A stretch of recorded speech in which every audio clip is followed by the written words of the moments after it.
Well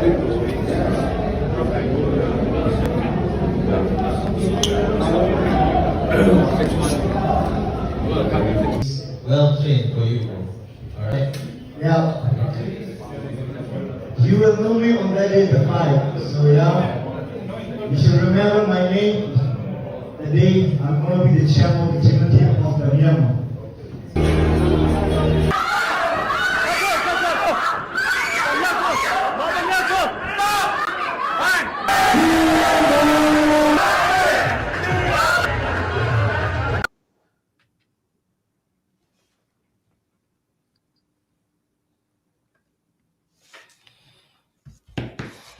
All right. Hello, Masabika religious and political voice in the good complaint, huh? Along Beming Lava. Atuni he gahen Malaysia boxing champion angami, true boxing champion angami kan Timothy he interview kan vanne tala e. Ama interview zaigan tila true boxing champion anga anak te kha zaitinda akong lama se timi te kha ma te kha tu tana hen interview ka vanne tala ka vanti e kan hu zara khan chan rem de lo cha tu he kan chan rem liu te khan kan van tu ami se. All right, Timothy, thank you for your time. And champion to jesu tin no. Okay ba. Okay, that's not general dinia nene tu tau ne me queen ya nene miare so ro le. Okay. The khare ne me queen the win ya on. So general me queen the mo win ki ma bo no. Pathama so Timothy ye background bo le education phet ka ne be phit family phet ka ne be phit be ma mwe de le so ra myo no. Era le introduce low people yin phet ko ba le. Okay. So တော့ကျွန်တော်နာမည်ကတီမိုသီဖြစ်တယ်မတူဘီတာဖြစ်တယ်မွေးတဲ့နေရာကတော့စမရက်ကမှမွေးတယ်တိုးတော်လည်းပဲဒီ2နှစ်3နှစ်သားအရွယ်မှာကျွန်တော်အမေဆုံးတဲ့အတွက်ကြောင့်မလို့ဒီမတရားမှာရှိတဲ့ဗမာတွေကကျွန်တော်ကိုငွေးစားတာဖြစ်တယ်ဆိုတော့ကျွန်တော်မန္တလေးမတရားမှာဖြစ်တဲ့ဒီဘင်းနာရက်ကွက်မှာကျွန်တော်ကြီးပြင်းလာတာဖြစ်တယ်ပြီးတော့2017ဝင်းကျင်လောက်မှာမလေးရှားကိုကျွန်တော်ရောက်လာတဲ့ refugee ဒုက္ခသည်အနေနဲ့ရောက်လာတယ်ဆိုတော့2017ကနေပြီးတော့မှတောက်လျှောက်2019နှစ်ထိကျောင်းတက်တယ်ဆိုတော့ကျွန်တော်ဒီမလေးရှားမှာရှိတဲ့ ULC ကျောင်း United Learning Center ဒီဆရာကြီး Jonathan ဆရာမ Grace USA မှာခုသူတို့ရောက်ကြပြီကျောင်းဆရာမကြီးတွေဆိုတော့အဲ့ဒီကျောင်းမှာပဲကျွန်တော်ဆက်နေရင်းနဲ့ပဲဒီ2013ဝင်းကျင်ကနေစပြီးတော့မှကျောင်းကနေပြီးတော့မှဒီ volunteer ဆရာတွေလာတယ်ဒီ volunteer teacher တွေ sponsor တွေလာတယ်အဲ့ဒီကနေပြီးတော့မှ volunteer teacher တယောက်ကဒီ boxing gym မှာ training ဆင်းနေနီးပြလုံရင်းနဲ့ကျွန်တော်တို့ refugee ကျောင်းသူကျောင်းသားတွေအများကြီးကို gym မှာခေါ်သွားတယ်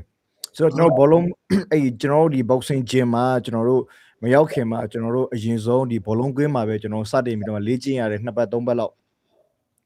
ကျွန်တော်တို့မှာ gym မရှိတဲ့ကြောင့်မလို့အကြောင်း3နာရီပြီးဆိုတာနဲ့ကျောင်းပြီးရတယ်ဘောလုံးကွင်းမှာနေဘူးထဲမှာပဲ boxing ကိုလေ့ကျင့်ပြီးတော့ကျွန်တော်တို့သင်ရတယ်ဆိုတော့နောက်ဆုံးပြောရမယ်ဆိုရင်ကျောင်းမှာရှိတဲ့ကျွန်တော်ဒီ refugee ကျောင်းသူကျောင်းသားတွေအားလုံးထဲမှာနောက်ဆုံးကကျွန်တော်တယောက်တည်းပဲ gym မှာခြံခဲ့တယ်ဆိုတော့လက်ရှိကျွန်တော်ခြင်နေရတော့မလေးရှားမှာခုလက်ရှိတော့ UN နဲ့နေတယ်ဒီ UNHCR နဲ့ပဲဆက်လက်ပြီးတော့မှနေပါတယ်မလေးရှားမှာနေထိုင်ပါတယ် UN နဲ့ခြင်နေရောအခု UN ခြင်နေကျွန်တော်2013မှာကတ်သိမ်းသွားတယ်ဒီနှစ်2025ခုနှစ်လပိုင်းမှာပြန်ပြီးတော့မှဒီ UN ကတ်ပြန်ရတယ်ဟုတ်ပြီဒါဆိုရင်တော့အခု true champion ကလည်းtrue boxing ကလည်း champion ရတယ်ဆိုတော့ကျွန်တော်တို့မြေမဝင်ခင်ပါပေါ့နော်အဲ့ဒီ true boxing က ben hit ကလည်းစတာလေပြီးတော့အဲ့ဒီ true boxing ရဲ့ background လေးပေါ့နော်နည်းနည်းလေးပြောပြပါဦး so true boxing ကမလေးရှားမှာဒီနှစ်ထဲမှာပဲသူတို့ဒီ promotion ပထမအဆုံးအချိန်သူတို့ပြုလုပ်တာဖြစ်တယ်ဆိုတော့မလေးရှားမှာတော်တော်များများကဒီ promotion တွေက MMA boxing Muay Thai kickboxing အကုန်ရောတယ်လုံးဝဒီ boxing တီးတန့်ဆိုတာမရှိဘူးဆိုတော့ဒီ true boxing ကကျတော့ this only boxing ပဲရှိတယ် only boxing ပဲတခြားဘာမှသူတို့ mix တာတွေသူတို့မလုပ်ဘူး so only boxing ဖြစ်တဲ့အတွက်ကြောင့်မလို့သူတို့ကတကယ်ဒီ professional level တစ်ခုကိုသူတို့လည်းရောက်ဖို့ကြိုးစားနေတယ်ဆိုတော့ဒီ True Boxing ကဒီနှစ်ထဲမှာစပြတာဖြစ်တယ်ဆိုတော့ဒါ voluntary ဆိုတော့သူတို့ဒါ3ကြိမ်မြောက်ကြီးတဲ့ခန်းခန်းနဲ့လုပ်တဲ့ပွဲဖြစ်တယ်ဆိုတော့အဲ့ဒီပွဲမှာကျွန်တော်ကိုမြန်မာနိုင်ငံသားတယောက်အနေနဲ့သူတို့တည်တာကြာပြီဒီအချိန်မှာသူတို့ကန်လန်းလာပြီးတော့မှဒီ True Boxing voluntary မှာကျွန်တော်ရှင်ပြိုင်ပြီးတော့မှ mini event မှာဒီဘက်လူဖို့အတွက်ကို weight တန်းပေါ့နော် 54 kg ပေါ့ weight တန်းအသေးမှာခပ်ပဲလူဖို့အတွက်ဒီအင်ဒိုနီးရှားနိုင်ငံသားတွေပြိုင်ပွဲနဲ့တက်ပြီးတယ်ဒီ True Boxing ကဒီနှစ်ထဲမှာပထမဆုံးချိန် promotion လုပ်တာဖြစ်တယ်ဆိုတော့သူတို့လည်းဒီတိုးတက်လာတာအရင်မြန်တယ်ဒီနှစ်ထဲမှာဟုတ်တယ် So okay first of all I would like to say congratulations yeah thank you so much all right so then we're going to have the question will be short and the answer also will be short so the first question is when and how did you start your boxing career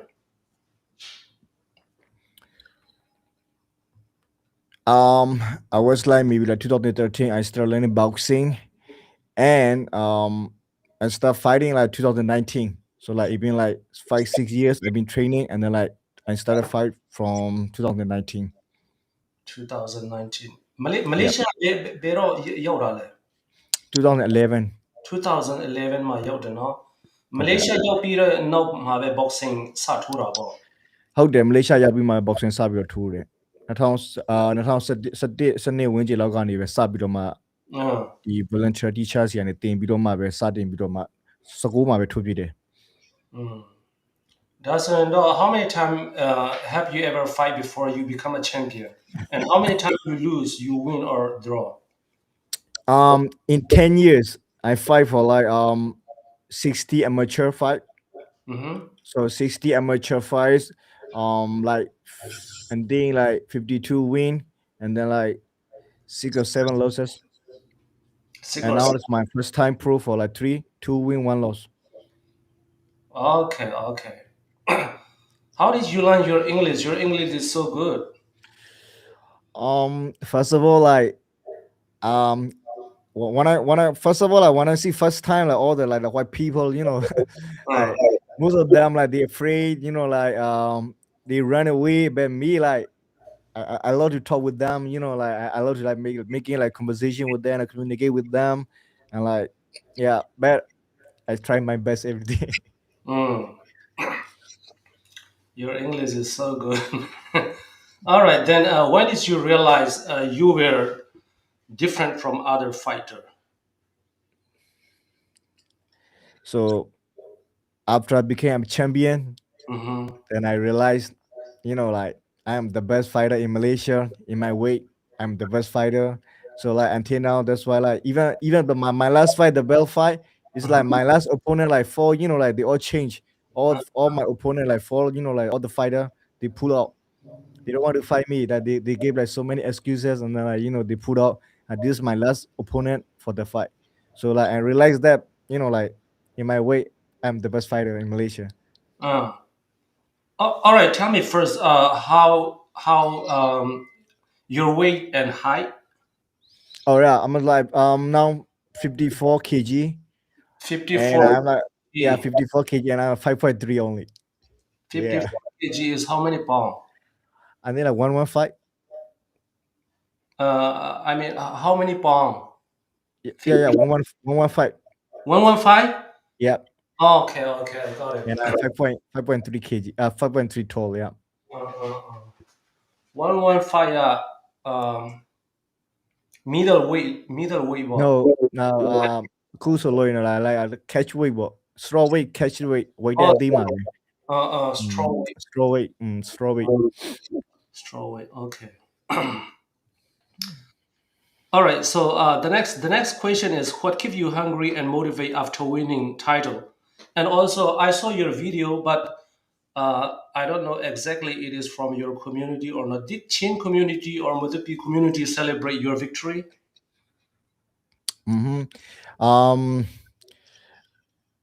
Yes, after the fight, there's like so many like Matu community churches and like Malaysia, but there's only one Matu community. They invite me and then like they celebrate with me and also like Thanksgiving to the Lord also. Yeah, they pray for me before the fight. After the fight, also they pray for me, and then yeah, that's all they remember from me in prayer. Okay, okay. All right, good to hear. အခု boxing ထိုးတဲ့ခါမှာလေ Okay. class မှာပဲဖြစ်ဖြစ်เนาะpresent မှာပဲဖြစ်ဖြစ်ဘယ်သူ Mm-hmm. နဲ့ fight တော့ကအခက်ခဲဆုံးလဲအခက်ခဲဆုံးလို့ခံစားတယ်လေပေါ့เนาะပြီးတော့which boxer past and present would you most to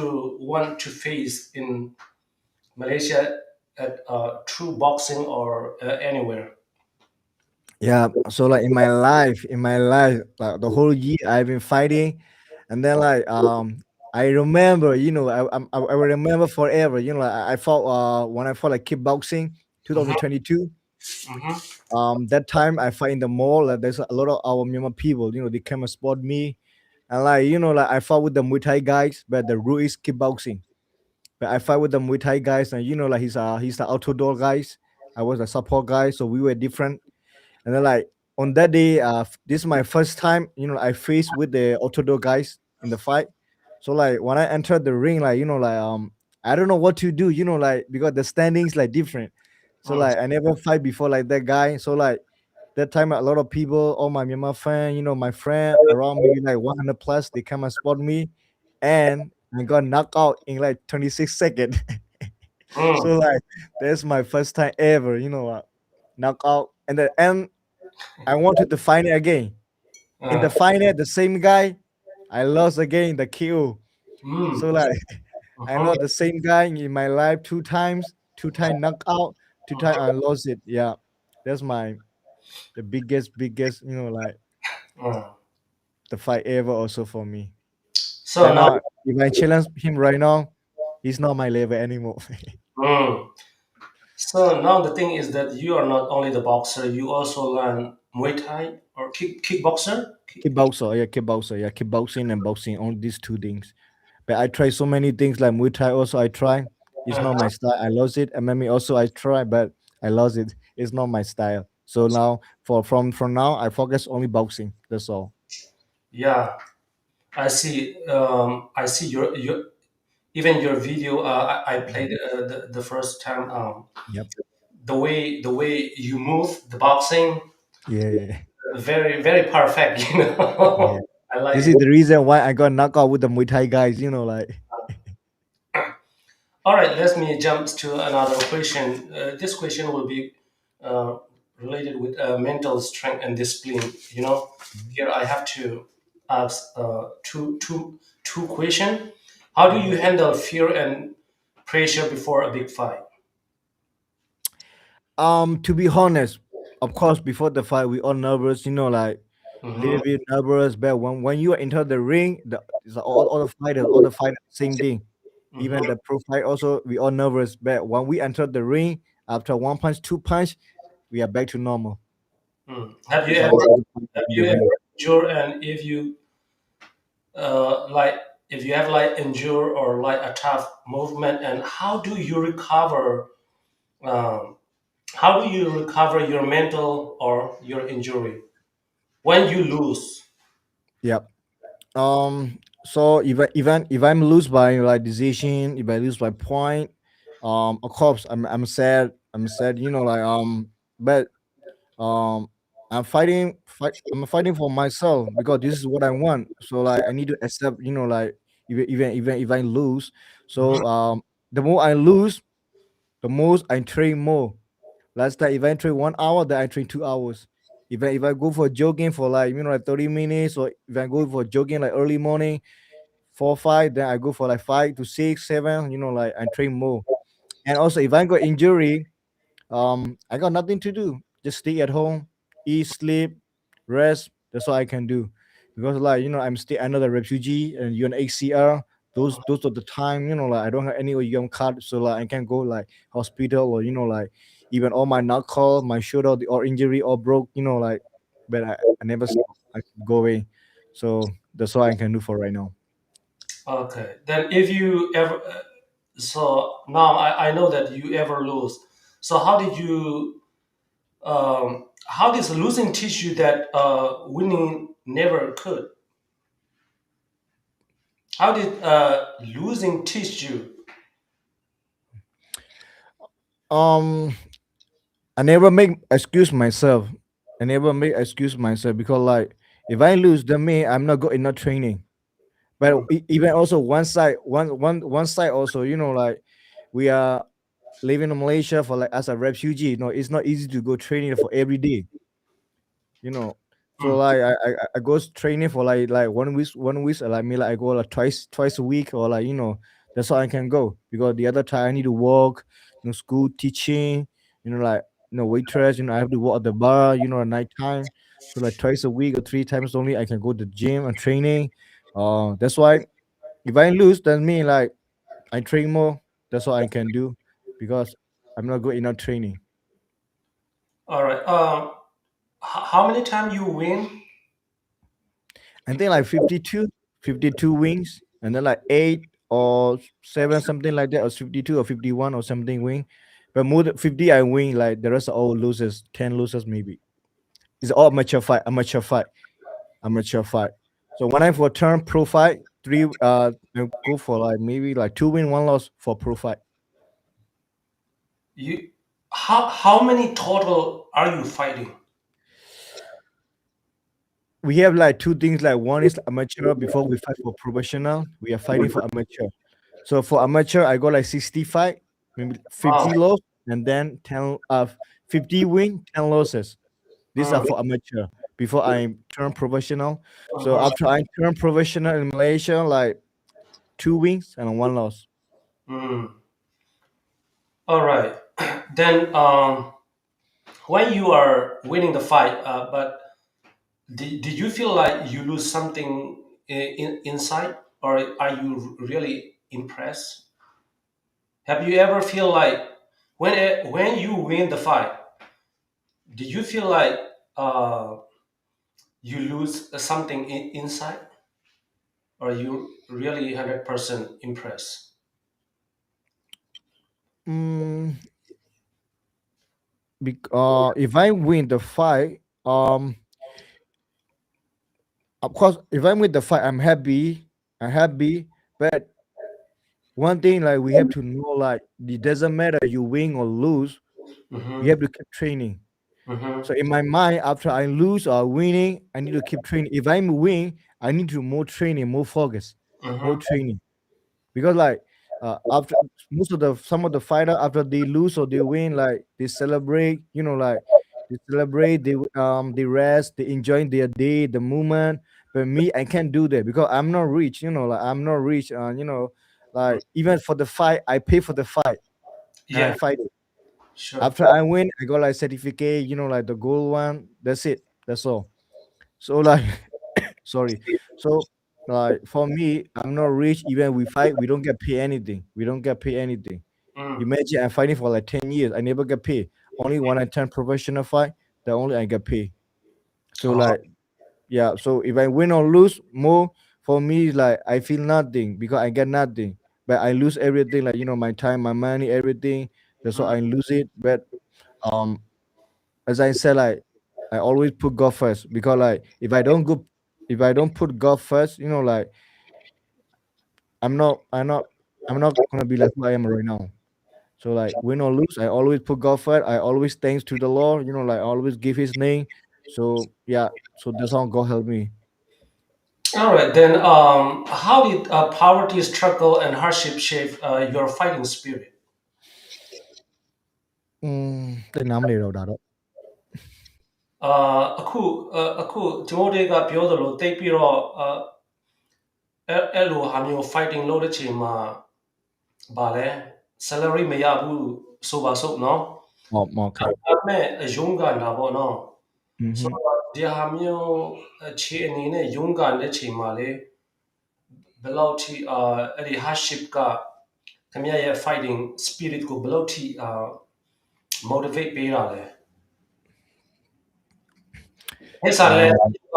မပြီးอืဘူးဆိုมတော့လေ อืมဒါပေမဲ့ဒီမိုဒီဖက်ကနဲ့ဘာမဆို sacrifice commitment လုပ်တာပေါ့နော်โอเค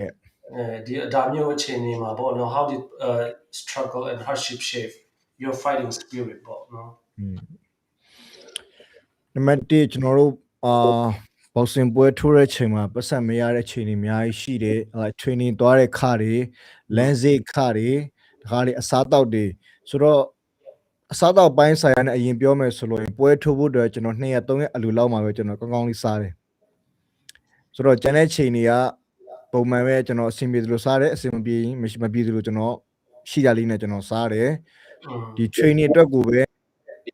ဒီ point weight in လို့ weight chain လို့ပြီးပြီဆိုတဲ့အချိန်ကျမှပဲအသားငါးလေးတွေကောင်းတာလေးကိုကျွန်တော်စားတယ်ပြီးတော့ပွဲတွေပါထိုးပြီးတော့မှပတ်စံတွေပါမရတဲ့ချိန်ကြလို့ရင်လည်းကျွန်တော်အနေနဲ့ဘာမှမလုပ်နိုင်ဘူး because ဒါမလေးရှားရဲ့ rule ပဲဖြစ်တယ်ပေါ့ဒီဖိလစ်ပင်းတို့ Thailand တို့အနည်းဆုံးကိုမြန်မာပြည်မှာတော့မှဒီလက်ဝိတ်ထိုးရင်တောင်မှပတ်စံရသေးတယ်ဟုတ်ကဲ့ဒီမှာကတပြားတစ်ချက်မှမရဘူးမရတဲ့အပြင်ကိုကတော့မှပတ်စံပြန်သွင်းရသေးတယ်တကယ်လို့ like injury ဖြစ်တယ် like big injury knuckle တွေ broke ဖြစ်တယ်ဒါမှမဟုတ်ဖြစ်တော့ကြတော့ဘာဖြစ်လဲဆိုတော့ကိုဖြစ်ကိုခံမယ်ကိုဖြစ်ကိုခံမယ်ဘာမှမတတ်နိုင်ဘူးဆိုတော့ training ခိုင်းလဲပတ်စံလဲအများနဲ့ကုန်တယ်ဒီလိုမရတဲ့ထဲကိုမှဘာလို့ဆက်လုံးမိနေလဲဆက်ပြီးတော့မှ run နေလဲဘာလို့ဒီ boxing ကိုမှဆက်သွားနေလဲဆိုတော့ကြတော့အရင်စိတ်ထဲမှာအရင်မဖြစ်တယ်ဒီ boxing နဲ့ပတ်သက်ပြီးတော့မှဘလို့မှမစွန့်လွတ်နိုင်ဘူးဖြစ်တယ်နောက်ဆုံးပြောမယ်ဆိုလို့ကျွန်တော်တို့လိုမ crazy ဖြစ်တဲ့လူတွေဆိုလို့ထိုးနေတယ်တော့မှအသက်ထွက်သွားတယ်ဆိုလို့ရောဒီများတွေမိကြဘယ်လိုလုပ်မလဲထိုးနေနေလိုက်တည်သွားတယ်ဆိုလို့ရောအသက်ထွက်တော့ဘယ်လိုလုပ်မလဲမတတ်နိုင်ဘူးလေထွက်ရင်လည်းထွက်ပေါ့ဒါကျွန်တော်တို့ရွေးချယ်တဲ့အရာဖြစ်တာဟုတ်ကျွန်တော်တို့ရွေးချယ်တော့ကျွန်တော်အဆုံးထိကျွန်တော်တို့ရှောက်မယ်ဒါပေမဲ့ကျန်တဲ့ချိန်မှာစဉ်းစားမယ်ဆိုလို့ရင်တော့အေးဟိုဘယ်သူကတည်ကြမယ်တည်ဖို့တော့လူတိုင်းကြောက်တာပဲလေဘယ်သူကတည်ကြမယ်ဒါပေမဲ့တကယ်ပွဲထိုးတဲ့အချိန်တွေတကယ်ပွဲရင်းနဲ့ပတ်သက်လာပြီဆိုလို့ရင်တော့ပွဲထိုးနေတဲ့အချိန်မှာတခုဖြစ်တော့ဘယ်လိုလုပ်မလဲဆိုတော့မတတ်နိုင်ဘူးလေဖြစ်တော့ငိုင်းနာပေါ့ဒုက္ခိတဖြစ်သွားတယ်ဒုက္ခိတဖြစ်နာတော့ပေါ့မဖြစ်နေသေးရတော့ကျွန်တော်တို့ဆက်ထိုးနေမယ်ဆက်လုပ်နေမယ်အဲ့လားကျွန်တော်တို့ရဲ့ရည်ရွယ်ချက်ပေါ့ဟုတ်တယ်ဒါမျိုးဒီဟာ point ကိုပဲကျွန်တော်main point လုပ်ပြီးတော့နော်interview လုပ်ချင်တဲ့အရာဘာဖြစ်လို့လဲဆိုတော့ဒီမိုဒီယာလူငယ်လည်းဖြစ်တယ်ပြီးတော့မလေးရှားအနေနဲ့ boxing ထိုးတယ်ဆိုတော့လေကျွန်တော်လည်းတွေးတယ်လေအဲ့ဒါဖိတ်ဆန်ဟောရမလားပေါ့နော်ဒါပေမဲ့ကျွန်တော် interview လုပ်ချင်တဲ့အကြောင်းရင်းအဓိကဒါမျိုး refugee အခြေအနေနဲ့ sacrifice လုပ်ပြီးတော့နော် commitment လုပ်ပြီးတော့မှဒီဟာမျိုးလေ့ကျင့်တာတွေဘာတွေလုပ်တာအဲ့ဒါကျွန်တော်တို့လူငယ်တွေကပဲဖြစ်ဖြစ်လူကြီးတွေကပဲဖြစ်ဖြစ် boxing ထဲမဟုတ်ရင်လည်းတခြားကဏ္ဍကျွန်တော်တို့လုပ်တဲ့နေရာအပိုင်းမှာလည်းကျွန်တော်တို့သင်ယူဖို့ပေါ့နော်အဲ့ဒီအတွက်ကြောင့်ကျွန်တော် interview လုပ်ရခြင်းအဓိကအကြောင်းပေါ့နော်ဟုတ်တယ်ဒါဆိုရင်တော့အခုက refugee အနေနဲ့မလေးရှားမှာနေတယ်ပြီးတော့ boxing career ကတော့လုံးဝမစွန့်လွတ်နိုင်ဘူးဒါနဲ့boxing မှာပြောတာပေါ့နော်ရှုံးဒီဖြစ်စေအောင်ဒီဖြစ်စေဒါပေမဲ့what fear still follow you outside the ring ဆိုလိုတာကပြောချင်တာကboxing ကနဲ့အပြင်ဖက်လောကမှာလေဟုတ်ကဲ့ boxing ထိုးတဲ့ချိန်မှာကျင့်တဲ့ချိန်မှာတော့ပြောတာပေါ့နော်ဒါပေမဲ့ boxing ring outside boxing ကနဲ့ပြောမယ်ဆိုရင်တော့ဘာကအခုအခြေအနေမှာပေါ့စိုးရင်ပူပန်မှုပေးတာလဲโอเคနားလည်ပြီဆိုတော့ကျွန်တော်တကယ်လက်တွေ့သမားဆိုတော့လက်တွေ့အတိုင်းပဲကျွန်တော်ပြောမယ်ဆိုတော့ကျွန်တော်တို့ဒီ boxing training တွေသွားတဲ့ချိန်လောက်ပဲဒီအချိန်လောက်လေ့ကျင့်ငယ်လုပ်တဲ့အချိန်လောက်မှာပဲကျွန်တော်တို့က training လုပ်တယ်လေ့ကျင့်ငယ်လုပ်ပြီးတော့မှဂျင်ဖဲလာမှာပဲပွဲထုတ်ကနေမှာအဲ့လောက်မဟုတ်ဘူးအပြင်မှာလည်းပဲလာကျွန်တော်တို့ self discipline ကျွန်တော်တို့ရှိရမယ်ကျွန်တော်တို့ discipline ကျွန်တော်ရှိဖို့အရင်အရေးကြီးတာဖြစ်တယ်ဆိုတော့ပွဲဂျင်မသွားတဲ့နောက်ပိုင်းကျွန်တော်ဘာလုပ်လဲကျွန်တော်တငယ်ချင်းတွေအပေါင်းအသင်းတွေအရင်များတယ်အတိမိတ်ဆွေလည်းအရင်များတယ်ဒါပေမဲ့ကျွန်တော်တို့နဲ့ဘယ်တော့မှပြင်မသွားဘူးပြင်မသွားတငယ်ချင်းတွေခေါ်တယ် club တွေဘားတွေသွားဖို့လည်းခေါ်တယ်ဒါပေမဲ့ကျွန်တော်မပြောင်းလဲခင်တော့သွားတယ်လာတယ်ဒါပေမဲ့ပြောင်းလဲပြီးရဲ့နောက်ပိုင်းမှာကျွန်တော်ဖျားကိုရပြီးရဲ့နောက်ပိုင်းမှာကျွန်တော်မသွားတော့ဒီအလုပ်တွေကျွန်တော်မလုပ်တော့ဘူးကျွန်တော်ဆွန့်လွတ်တယ်ဆွန့်လွတ်ပြီးတော့မှကျွန်တော်ရဲ့ဒီလက်ဝိတ်တစ်ခုပဲကျွန်တော်အာယုံစိုက်တယ်ဆိုတော့လူငယ်တယောက်အနေနဲ့ပြောခြင်းနဲ့ပါခြင်းနဲ့သွားခြင်းနဲ့ဒါပေမဲ့ကျွန်တော်ရဲ့စီကံကိုကျွန်တော်ထိန်းတယ်ဆိုတော့ကိုယ့်အနေကိုစီကံထိန်းတယ်ငါဒီလမ်းကိုသွားမယ်ဆိုလို့ရင်စီကံရှိဖို့လိုတယ်အပျော်ပါမသွားဘူးအတောက်စားမလုပ်ဘူးမွေးစေဝါလုံးဝမတုံးဘူးဆိုတော့ဒါကျွန်တော်အပြင်မှာရှိနေတဲ့အချိန် ပြင်မှာရှိနေကြတာကျွန်တော်ရဲ့ person နဲ့ကျွန်တော်ကိုကျွန်တော် second trainer ဆိုတော့ဖျောင်းသွားလို့ရင်လည်းဖျောင်းမဲ့သွားတယ်ဖျောင်းပြီးလို့ရင်တော့အရေးကြီးတဲ့ကိစ္စမရှိအိမ်မှာပဲပြန်တယ်အိမ်မှာပဲနေတယ်အိမ်မှာပဲနားတယ်ဆိုတော့အကြောင်းအချိန်ကိုကြောင်းမှာသွားတယ်အလုပ်ချိန်မှာအလုပ်ကိုသွားတယ်ပြီးတော့ကိုယ့်ရဲ့အချိန်ကိုအကောင်းဆုံးယူပြီးတော့မှ training ကို training ချိန်မှာကျွန်တော်သွားတယ်ကျန်တဲ့ချိန်တွေမှာကျွန်တော်အားနေတောင်မှအိမ်မှာပဲနေတယ်အိမ်မှာနေပြီးတော့မှမလုပ်လဲဆိုတော့လက်ဝဲပွဲတွေကြည့်တယ် study လုပ်တယ်တင်ယူတယ်လေ့လာတယ်တခါတလေကြားလို့ရင်ဂျင်မသွားတဲ့အချိန်တွေဆိုလို့ရင်ကိုယ့်အကိုအိမ်ထဲမှာနေပြီးတော့မှလေ့ကျင့်ခန်းတွေလုပ်တယ်ဒါမှမဟုတ်တခါလေအိမ်မှာရှိတဲ့ပတ်ဝန်းကျင်သားလေးတွေမှာပြီးတယ် jogging လုပ်တယ် cardio ပိုင်း stamina ပိုင်းကိုတက်နိုင်တဲ့လောက်လေ့ကျင့်ခန်းလုပ်တယ်ဆိုတော့ဒါကကျွန်တော်တို့ဒီဘယ်သူမဆိုပါဒီလက်ဝဲတစ်ခုတည်းသူပဲဝါသနာပါမပါကိုစူးစမ်းခြင်းနဲ့ကိုဖြွတ်ခြင်းတဲ့အရာကိုရှိတဲ့နေရာမှာအကောင်းဆုံးလုပ်တာအကောင်းဆုံးပဲတချို့ကလူငယ်တွေကUSA ရောက်မှ Australia ရောက်မှဘယ်ရောက်မှညာလုံးမှအိမ်မက်တွေထားကြတယ်လုံးမှမဟုတ်ဘူးအခုလက်ရှိနေတဲ့နေရာမှာကျွန်တော်လုပ်တော့အကောင်းဥပမာကျွန်တော်ပဲကြည့်မလေးရှားအခြေအနေနေတာလုံးဝမဖြစ်နိုင်ဘူးဒါလွန်ခဲ့တဲ့10နှစ်ကမလေးရှားနိုင်ငံမှာလက်ဝဲထွေလို့တယောက်မှမရှိဘူးစေကူတောင်ရင်မှုတောင်ခက်တယ်ဒီလက်ဝဲပိုင်းဆိုင်ရာတွေမှာဒါပေမဲ့ကျွန်တော်တယောက်တည်းပဲဒါထူဖောက်လာတာဖြစ်တယ်ကျွန်တော်တယောက်တည်းပဲအရင်ခြေတန်းဆလာတာဖြစ်တယ်မလေးရှားနိုင်ငံမှာအခုနောက်ပိုင်းကျမှဒီ social media ခေတ်တွေပေါ်လာပြီးတဲ့နောက်ပိုင်းမှာပဲလူငယ်တော်တော်များဒီဖက်မလေးရှားကိုရောက်လာတဲ့ချိန်ကျမှပဲဒီအပိုင်းမှာခုတချို့လူငယ်တွေလည်း boxing လောကဖက်မှာဝင်လာတဲ့လူတွေ MMA ဖက်မှာဝင်လာတဲ့လူတွေရှိတယ်ဆိုတော့ကျွန်တော်အဓိကပြောချင်တာကတော့ကျွန်တော်ဂျင်ထဲမှာတွေမဟုတ်ဘူးလူသိတဲ့ချိန် social media ပေါ်မှာတွေမဟုတ်အပြင်မှာနေတဲ့ချိန်မှာလည်းပဲကိုယ့်ရဲ့ live ကဒီဘဝနဲ့ပဲတော့ဒီ lifestyle နဲ့ကျွန်တော်တို့နေဖို့အရန်လိုတာဖြစ်တယ်ဆိုတော့ဂျင်လောက်မှပဲလေ့ကျင့်ခန်းလုပ်ကျန်တဲ့ချိန်မှာကျတော့ကြိုက်တယ်လို့နေကြိုက်တယ်လို့တက်ရှင်ပြီးတော့ကြိုက်တယ်လို့သွားလာနေရဆိုလို့ရင်တော့ကျွန်တော်ပြောမယ်လုံးဝအောင်မြင်မှလည်းမဟုတ်ဘူးဖျားလည်းဘယ်တော့မှလည်းချီးမြှောက်မှာမဟုတ်ပါဘူးဟုတ်လားပါအခုနတီမိုတီပြောတာကကျွန်တော်ဖျားတီးပြီးတဲ့နောက်ပိုင်းမှာပဲအဲ့လိုဘောကပြောလာတယ်လို့ပြောတယ်လို့ကြားတယ်ဟုတ်ကဲ့ဘယ်နှစ်ကနေစပြီးတော့ are you born again ကျွန်တော်2022 born again ကျွန်တော်ဖြစ်တယ်ဟုတ်ကဲ့born again မဖြစ်ခင်မှာဘာ born again မဖြစ်ခင်မှာလိန်တော့လိန်မှာပါတယ်ဖြောင်းနေပဲလိန်ပါတယ်အပြင်မှာတော့ကျွန်တော်တို့ကတခြားစီပဲနေရလေအပြင်မှာတော့ဖြောင်းထဲလောက်မှာပဲကျွန်တော်တို့လိန်ပါတယ်လူရင်းနဲ့ဆက်သွယ်ကြအောင်စကားပြောတော့ကောင်းတယ်အပြင်မှာကျတော့ကျွန်တော်တို့ lifestyle ကလုံးဝထူးခြားနေတယ်မတူတော့ဘူးဆိုတော့ဘားတွေသွားတယ် club တွေသွားတယ်တောက်တယ်စားတယ်ဒီလိုမျိုးနဲ့ပဲကျွန်တော်တို့အချိန်ကုန်နေပျော်တယ်ဒါပေမဲ့ born again ဖြစ်ပြီးတဲ့နောက်ပိုင်းမှာခုနပြောသလိုမျိုးလူငယ်တဘာဝအလိုလေးကပျော်ပါချင်တယ်ဒါပေမဲ့ကျွန်တော်အနေနဲ့တော့ကြိုးစားတော့ကြိုးစားတယ်သို့တော်လည်းပဲကျွန်တော်ကအသွေးသားနဲ့ဖြစ်ရကြမလို့အကုန်လုံးမကြိုးစားနိုင်ဘူးဆိုတော့ဖျားလက်ထဲပဲအပ်တယ်ကျွန်တော်ဖျားနဲ့ပဲမှုလျော်တယ်ကျွန်တော်ဖျားเจ้าနေမှာဒီမှာညီကိုတွေနဲ့ပေါင်းသိနေခေါင်းဆောင်တွေနဲ့ပေါင်းသိနေခေါင်းဆောင်တွေရဲ့စကားကိုနားခံတယ်ဆရာဆရာမတွေရဲ့စကားကိုနားထောင်လို့ဆရာဆရာမတွေနဲ့ခေါင်းဆောင်တွေနဲ့ဖျားเจ้าမှာအမြဲတမ်းပါဝင်ဆက်ကပ်ပြီးတော့သူတို့နဲ့တွားလာတဲ့အချိန်မှာတဖြည်းဖြည်းနဲ့ကျွန်တော်ယုံကြည်ရဲ့တန်ရှင်းသောဝိညာဉ်တော်ပဲကျွန်တော်တို့အသက်တာတဖြည်းဖြည်းနဲ့ပြောင်းလဲသွားတာပေါ့နော်ကျွန်တော်ကိုယ်တိုင်ပြောင်းမယ်ဆိုလို့တော့ဘယ်တော့မှပြောင်းလဲလို့ရမှာမဟုတ်ဘူးတချို့ကကျတော့မယုံတိတ်ပြီးတော့ကျွန်တော်မယုံကြဘူးပေါ့နော်ဒီလိုမျိုးလက်ဝဲသမားဆိုတော့စိတ်ကြမ်းမှာပဲကိုကြမ်းမှာပဲထင်ပေမဲ့ပေါ့နော်သူတို့ကအသေးနုတာသူတို့မသိကြဘူးထင်ပါတယ်ဟုတ်တယ်အခုသားလေးတော့ပြီမွေးစားကလေးကလည်း Christian တော့ဖြစ်တာပေါ့နော်ဟုတ်ကဲ့မွေးစားကလေး Christian ပဲ22မှာ born again ရတာပေါ့ဟုတ်ကဲ့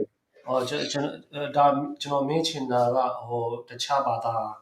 ာများဖြစ်မလားလို့တခြားကျွန်တော်လည်းဗမာစကားတိတ်မကျွမ်းဘူးဆိုတော့လေမေကုန်ပြီလေကျွန်တော်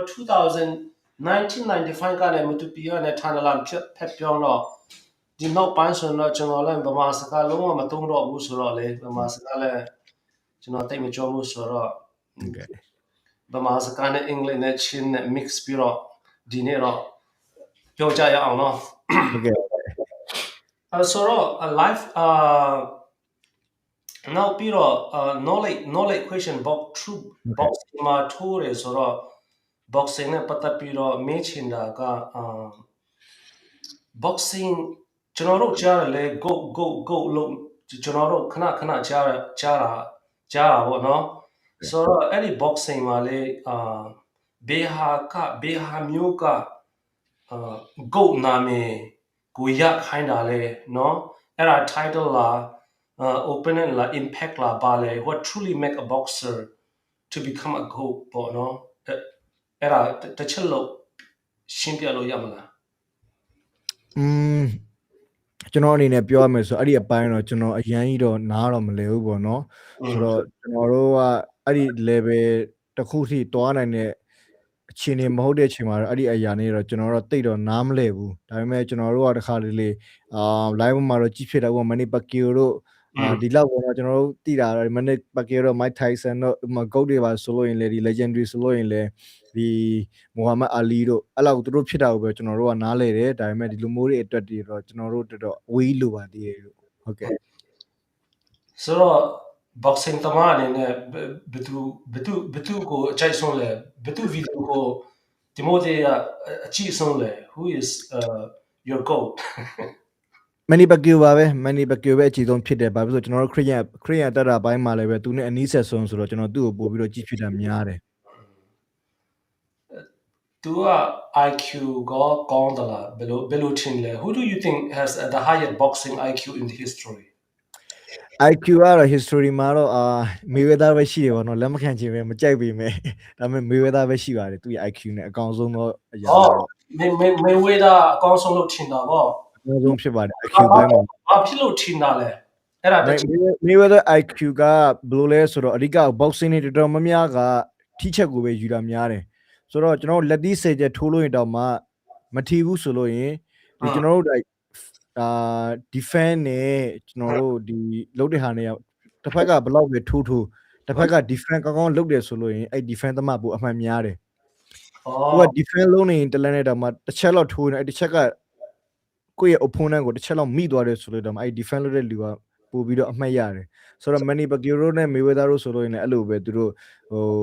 Manny Pacquiao ကတော့အများကြီးထိုးတယ်ထိချက်တွေတိတ်မရှိဘူးဒါပေမဲ့ Manny Pacquiao ကတော့Mayweather ကတော့တစ်ချက်ကလေးပဲထိုးတယ်တစ်ချက်ကလေးထိတယ်အဲ့ထိတဲ့တစ်ချက်ကလေးထိတဲ့ဟာက point ကသူရတာများတယ်ဆိုတော့ boxing မှာတော်တော်များများအဓိကအဲ့လားပဲခုနောက်ပိုင်းတွေတွားကြတာအဓိကထိချက်ပဲ IQ နဲ့ပိုင်းနေဆိုရလူအရင်များတယ် boxing မှာလည်းနှစ်ခုရှိတယ်ကျွန်တော် boxer နဲ့ fighter ဆိုတော့ကျွန်တော်နှစ်မျိုးရှိတယ် boxer မှာကျတော့ဟုတ်ကဲ့ boxer မှာကျတော့ဥမာဒီ Manny Pacquiao Mayweather တို့လိုမျိုး boxer သမားတွေပေါ့သူတို့တွေက fight IQ နဲ့ပဲသူတို့ကတွားတာဖြစ်တယ်အရှောင်အတိန်နဲ့သူတို့တွားတာဒါပေမဲ့ fighter ကျတော့အဲ့ဒီ Mike Tyson တို့အဲ့ဒီ Manny Pacquiao တို့ဆိုတာဥမာကျွန်တော်တို့ဆိုတဲ့ fighter line ပဲကျွန်တော်တို့တွားတယ်ကျွန်တော်မှ IQ line တိတ်မတွားချင်ဘူးဘာဖြစ်လို့ဆိုတော့ကျွန်တော်ကထိုးရတာနှိမ့်တဲ့လူတွေဆိုတော့ကျွန်တော်ကကျတော့ fighter ဖြစ်တယ် boxer မဟုတ်ဘူး boxer တွေကျတော့ IQ နဲ့ထိုးတာအဲ့လိုမျိုးboxing မှာ boxer နဲ့ fighter လို့ခွဲခြားထားတာပေါ့ခွဲခြားထားတာရှိတယ်ဗျာတချို့ကအဲ့လိုတိတ်တော့တတိတော့မထားကြဘူးဒါပေမဲ့ကျွန်တော်အနေနဲ့ခွဲခြားထားတယ်ဆိုတော့အဲ့ Mike Tyson တို့ဆိုလုံးဝ fighter ပဲလေသူတို့လုံးဝဒီ killer ပဲလေသူတို့ကလုံးဝထိုးကြိတ်တဲ့ဖွဲ့တွေဒါပေမဲ့ဒီ Mayweather တို့ကြတော့သူတို့ကတိုက်စစ်မဟုတ်ဘူးလုံးဝဒီတိုက်စစ်နဲ့ထိုးပြီးတော့မှလုပ်တဲ့သူတို့က fight IQ နဲ့သူတို့ကအမှန်နဲ့စော့ကစားတဲ့လူတွေဒီသူတို့မှာ timing အခွင့်ကောင်းလေးရပြီဆိုတာနဲ့အဲ့လားတခါသူတို့ကနောက်အောက်ကျူးထားတယ်အဲ့လိုမျိုးလူတွေပေါ့ okay ပြောပြလို့ကျေးဇူးတင်တယ်အခုမှပဲတည်တယ်အခုမှပဲwhat is boxer and what is fighter အခုမှပဲနည်းနည်းခွဲခြားတတ်လာတယ်အဲ့ဒါနော် boxer fighter လို့တော့ခဏကျွန်တော်တို့ပြောတာပေါ့နော်ဒါပေမဲ့သူက boxer လေသူက fighter လေဆိုတာကျွန်တော်တို့သိပြီးတော့မခွဲခြားဘူးပေါ့နော် okay that's no next question my life education question နည်းနည်းလေးမေးလိုက်ဦးမယ် life လူငယ်ဆရာတီမိုတီကလူငယ်လေးဖြစ်သေးတယ်ဆိုတော့လူငယ်အနေနဲ့ life education question တစ်ချက်လောက်မေးဦးမယ်နော်ဗမာလို့တော့အဲ့ဒါ pain and regret ဘယ်လိုဗမာလို့ပြောမလဲမသိဘူးဒီမှာ the first question ကျွန်တော်မေးချင်တာကအဲ့ဒါက IQ လို့ဟာမျိုးပေါ့နော် IQ လားပါလေဗမာလို့အဲ့လိုဟာမျိုးကစကားပုံလို့ပြောရမှာလားမသိokay anyway pain and regret which hurt more ပညာရေးပိုင်းဆိုင်ရာနဲ့ပတ်သက်ပြီးတော့မှလား pain and regret ဆိုတာနောင်တနဲ့ဟိုပညာရေးနဲ့ပတ်သက်ပြီးတော့မှတော့နာချီမှုနဲ့နောင်တ what is the difference between which hurt more okay နာကျင်မှုပါပဲ like the only pain regret တော့မရှိပါဘူး regret တော့ကျွန်တော်မရှိဘူး pain ပဲရှိတယ် fame ဆိုတာကဘာလဲဆိုတော့အားလုံးဒီလက်တွေ့ဘဝနဲ့လူငယ်တွေအတွက်ကျွန်တော်ပြောရမယ်ဆိုတော့ကျွန်တော်လက်တွေ့သမားဆိုလက်တွေ့ပဲကျွန်တော်ချပြီးတော့ပြောတယ်ပြီးတော့နံပါတ်1ခရီးရန်လည်းဖြစ်တဲ့ကြောင့်မလို့အများအဖြစ်ကျွန်တော်တို့ကမရှိမဖြစ်ဖျားအရင်လိုအပ်တာဖြစ်တယ်ဘာဖြစ်လို့လဲဆိုတော့ကျွန်တော်ဘဝတစ်ခြားလုံးကဘယ်သူမှကျွန်တော်ကို sporting ပေးရလို့မရှိဘူးကျွန်တော်ဖျားနေပဲကျွန်တော်သွားတဲ့အတွက်ကြောင့်မလို့ကျွန်တော်တက်ကမိဘတွေလည်းကျွန်တော်မထောက်ပံ့ပေးဘူးဘယ်သူမှမထောက်ပံ့ပေးရတဲ့ကြောင့်မလို့ဖျားနေပဲကျွန်တော်သွားတဲ့ကြောင့်မလို့ကျွန်တော်ရဲ့ပြောသမျှအရာတိုင်းမှာဖျားရတာမပေါမဖြစ်တော့ရှိမယ်ဆိုတော့ pain နဲ့ regret ကျွန်တော်မေးတဲ့အချိန်မှာကျွန်တော် pain နဲ့ regret တော့ကျွန်တော်လုံးဝမရှိပါဘူးဘာဖြစ်လို့ဆိုကိုလုပ်တဲ့အရာကိုကိုရေးရဲဝန်းနဲ့လုပ်တဲ့အကြောင်းမလို့ကိုကလည်းကိုဆုံးဖြတ်ချပြီးတော့လုပ်တဲ့အကြောင်းမလို့ regret တော့မရှိဘူးဆိုတော့ education မှာလည်းပတ်သက်ပြီးတော့မှကျွန်တော်မှလည်း education နဲ့ပတ်သက်ပြီးတော့မှကျွန်တော်တို့ရဲ့မလေးရှားမှာ refugee တယောက်အနေနဲ့ refugee ကျောင်းမှာတက်ပြီးတော့မှlike form 1 form 2 ထိတော့ဒီမလေးရှားမှာတော့ဒီ education မှာကျွန်တော်တက်ခဲ့တယ်သို့တော်လည်းပဲစာလက်ကောင်းမကြိုးစားပါဘူးဒီလက်ဝဲဖက်ကိုပဲပို့ပြီးတော့စိတ်အာရုံရောက်တာပို့ပြီးတော့များတယ်ဆိုတော့ကျွန်တော်ဘောမှာတော့ဒီ education နေနဲ့ပတ်သက်ပြီးတော့မှပညာရေးပိုင်းဆိုင်နဲ့ပတ်သက်ပြီးတော့မှတော့တားကြီးတော့ထွေထူးတော့မရှိဘူးအဓိကဒီ boxing ဖက်မှာပဲတွားခဲ့တာပုံများတယ်ဒါပေမဲ့ကျောင်းဆရာဖြစ်လာတဲ့အချိန်မှာတော့စာတွေလည်းပြန်ပြီးတော့မှလေ့လာရပါတယ်လို့ Okay, all right. Next question is talent or discipline which is more important? Talent နဲ့ discipline ကဘယ်ဟာပို့ပြီးတော့မှအရေးကြီးလဲဆိုတော့တော်တော်များများ talent မရှိတဲ့လူတွေကများပါတယ်အများသဖြင့်ကျွန်တော်တို့မြန်မာတွေပေါ့ကျွန်တော်တို့မြန်မာတွေ talent မရှိတာပိုများကြပါတယ်ကျွန်တော်တို့တိုင်းပြည်အခြေအနေကခေါင်းဆောင်တွေကမကောင်းတဲ့အတွက်ကြောင့်မလို့လူငယ်တော်တော်များများ talent ဆိုတာကတော့ရှားကြပါတယ်ဒီ boxing ဖက်မှာတော့ဒါပေမဲ့ boxing ပဲဖြစ်ဖြစ်အားကစားပဲဖြစ်ဖြစ် music ပဲဖြစ်ဖြစ်ဘယ်အရာပဲဖြစ်ဖြစ်ပါ talent ရှိသည်ဖြစ်စေမရှိသည်ဖြစ်စေ discipline ကပို့ပြီးတော့အရေးကြီးတာဖြစ်တယ် discipline ကပို့ပြီးတော့အရေးကြီးတာ talent ဆိုတာတွေက talent ဆိုတဲ့အရာကတကယ် background မှာကျွန်တော်ပြန်လေ့လာမယ်ဆိုလို့ဒါသူတို့မွေးရပါသူတို့ကဟိုတနည်းအားဖြင့်ပြောရမယ်ဆိုဖះအကောင်ကြီးပြီးသားဒါပေမဲ့အဲ့ဒီအရာကိုကထုတ်မသုံးဘူးဆိုလို့ရင်လည်းကိုယ့်တက်ကလကားဖြစ်တယ်ဆိုတော့အဲ့ talent ကြီးရှိပြီးတော့မှ discipline မရှိဘူးဆိုလို့ရင်လည်းခုနကကျွန်တော်ပြောသလိုကျွန်တော်ရဲ့ life ကမပြောင်းလဲခင်တော့ဆိုလို့ကျွန်တော်အခုချိန်မှာဒါမှမဖြစ်လာမှာမဟုတ်ဘူးကျွန်တော် life ကလုံးဝရေစုံမျောပြီးတော့မှလက်ဝိတ်လောကမှာလည်းဒီချင်းနေကြတဲ့မှာလည်းကျွန်တော်ဆိုရတဲ့ဒီမှတ်တရားဆိုတော့အဓိကအရေးကြီးဆုံးအရာက discipline ကအရင်အရေးကြီးတာဖြစ်တယ်ဆိုတော့ကျွန်တော်အခုလိုမျိုးပွဲမရှိတဲ့ချိန်တွေဆိုလို့ရင်အရေးကြီးတဲ့ကိစ္စတွေခုလိုမျိုးinterview တွေတို့ Zoom meeting တွေတို့ဒီဖြေကြောင်းကိစ္စတွေတို့ဘာတွေဆိုလို့ရင်တော့ကျွန်တော်တခါအေးပြက်တဲ့ကိစ္စမရှိဘူးအေးရနောက်ကြတဲ့ကိစ္စမရှိဘူးပွဲတွေမရှိဘူးကျွန်တော်နားတယ်ဒါပေမဲ့ကျွန်တော်ပွဲရှိပြီဆိုလို့ရင်ကျွန်တော်မရဘူး17နိုင်ဆိုကျွန်တော်အိပ်ပြီ17နိုင်အိပ်တယ်မနက်9နာရီထားတယ်ကျွန်တော်ပြေးတယ်လေ့ကျင့်ခန်းတွေကျွန်တော်လုပ်တယ်ပြီးရင်ကျွန်တော်အိမ်ကို6နာရီ9နာရီမှကျွန်တော်ပြန်လာတယ် breakfast တွေကျွန်တော်စားတယ်ပြီးရင်ကျွန်တော်တေးပြန်အိပ်တယ်အနားယူတယ်ပြီးရင်10နာရီ17နာရီမှ gym မှာသွားတယ် training ပြန်သွားတယ်ပြန်လာတယ်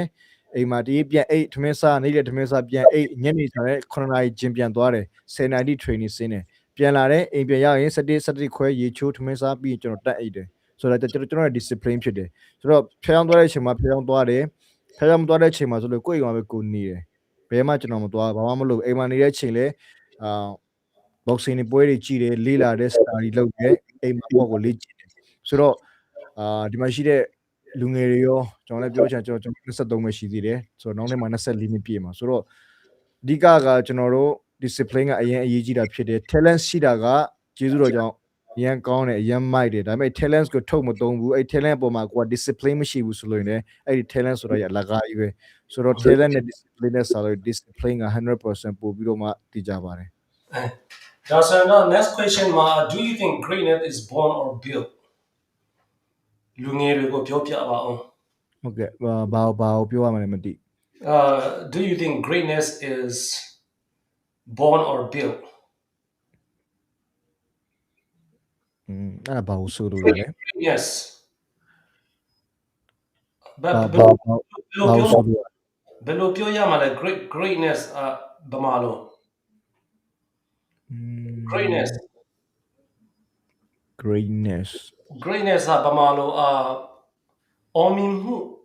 ဆိုရင်တိတ်ပြီးတော့အတိတ်ပင်မကြဘူး greatness to become a greatness just like to become a greatness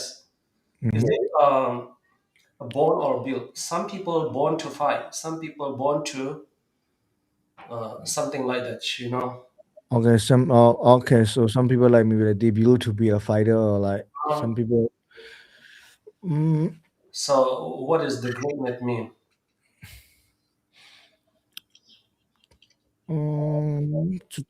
are you buying no greatest ကျွန်တော်ပြန်ပြီးတော့ရှာကြည့်ရမယ် Greatness. greatness okay ဂုဏ်သတင်းနဲ့ပတ်သက်ပြီးတော့မှဒီလူငယ်တယောက်အနေနဲ့နည်းနည်းအချင်းဂုဏ်သတင်းရတဲ့အပေါ်ပေါ့နော်နာမည်ရတဲ့အပေါ်ပေါ့တနည်းအားဖြင့်ပြောရမယ်ဆိုလို့ရင်နည်းနည်းလေးလူသိများလာတဲ့အပေါ်မှာ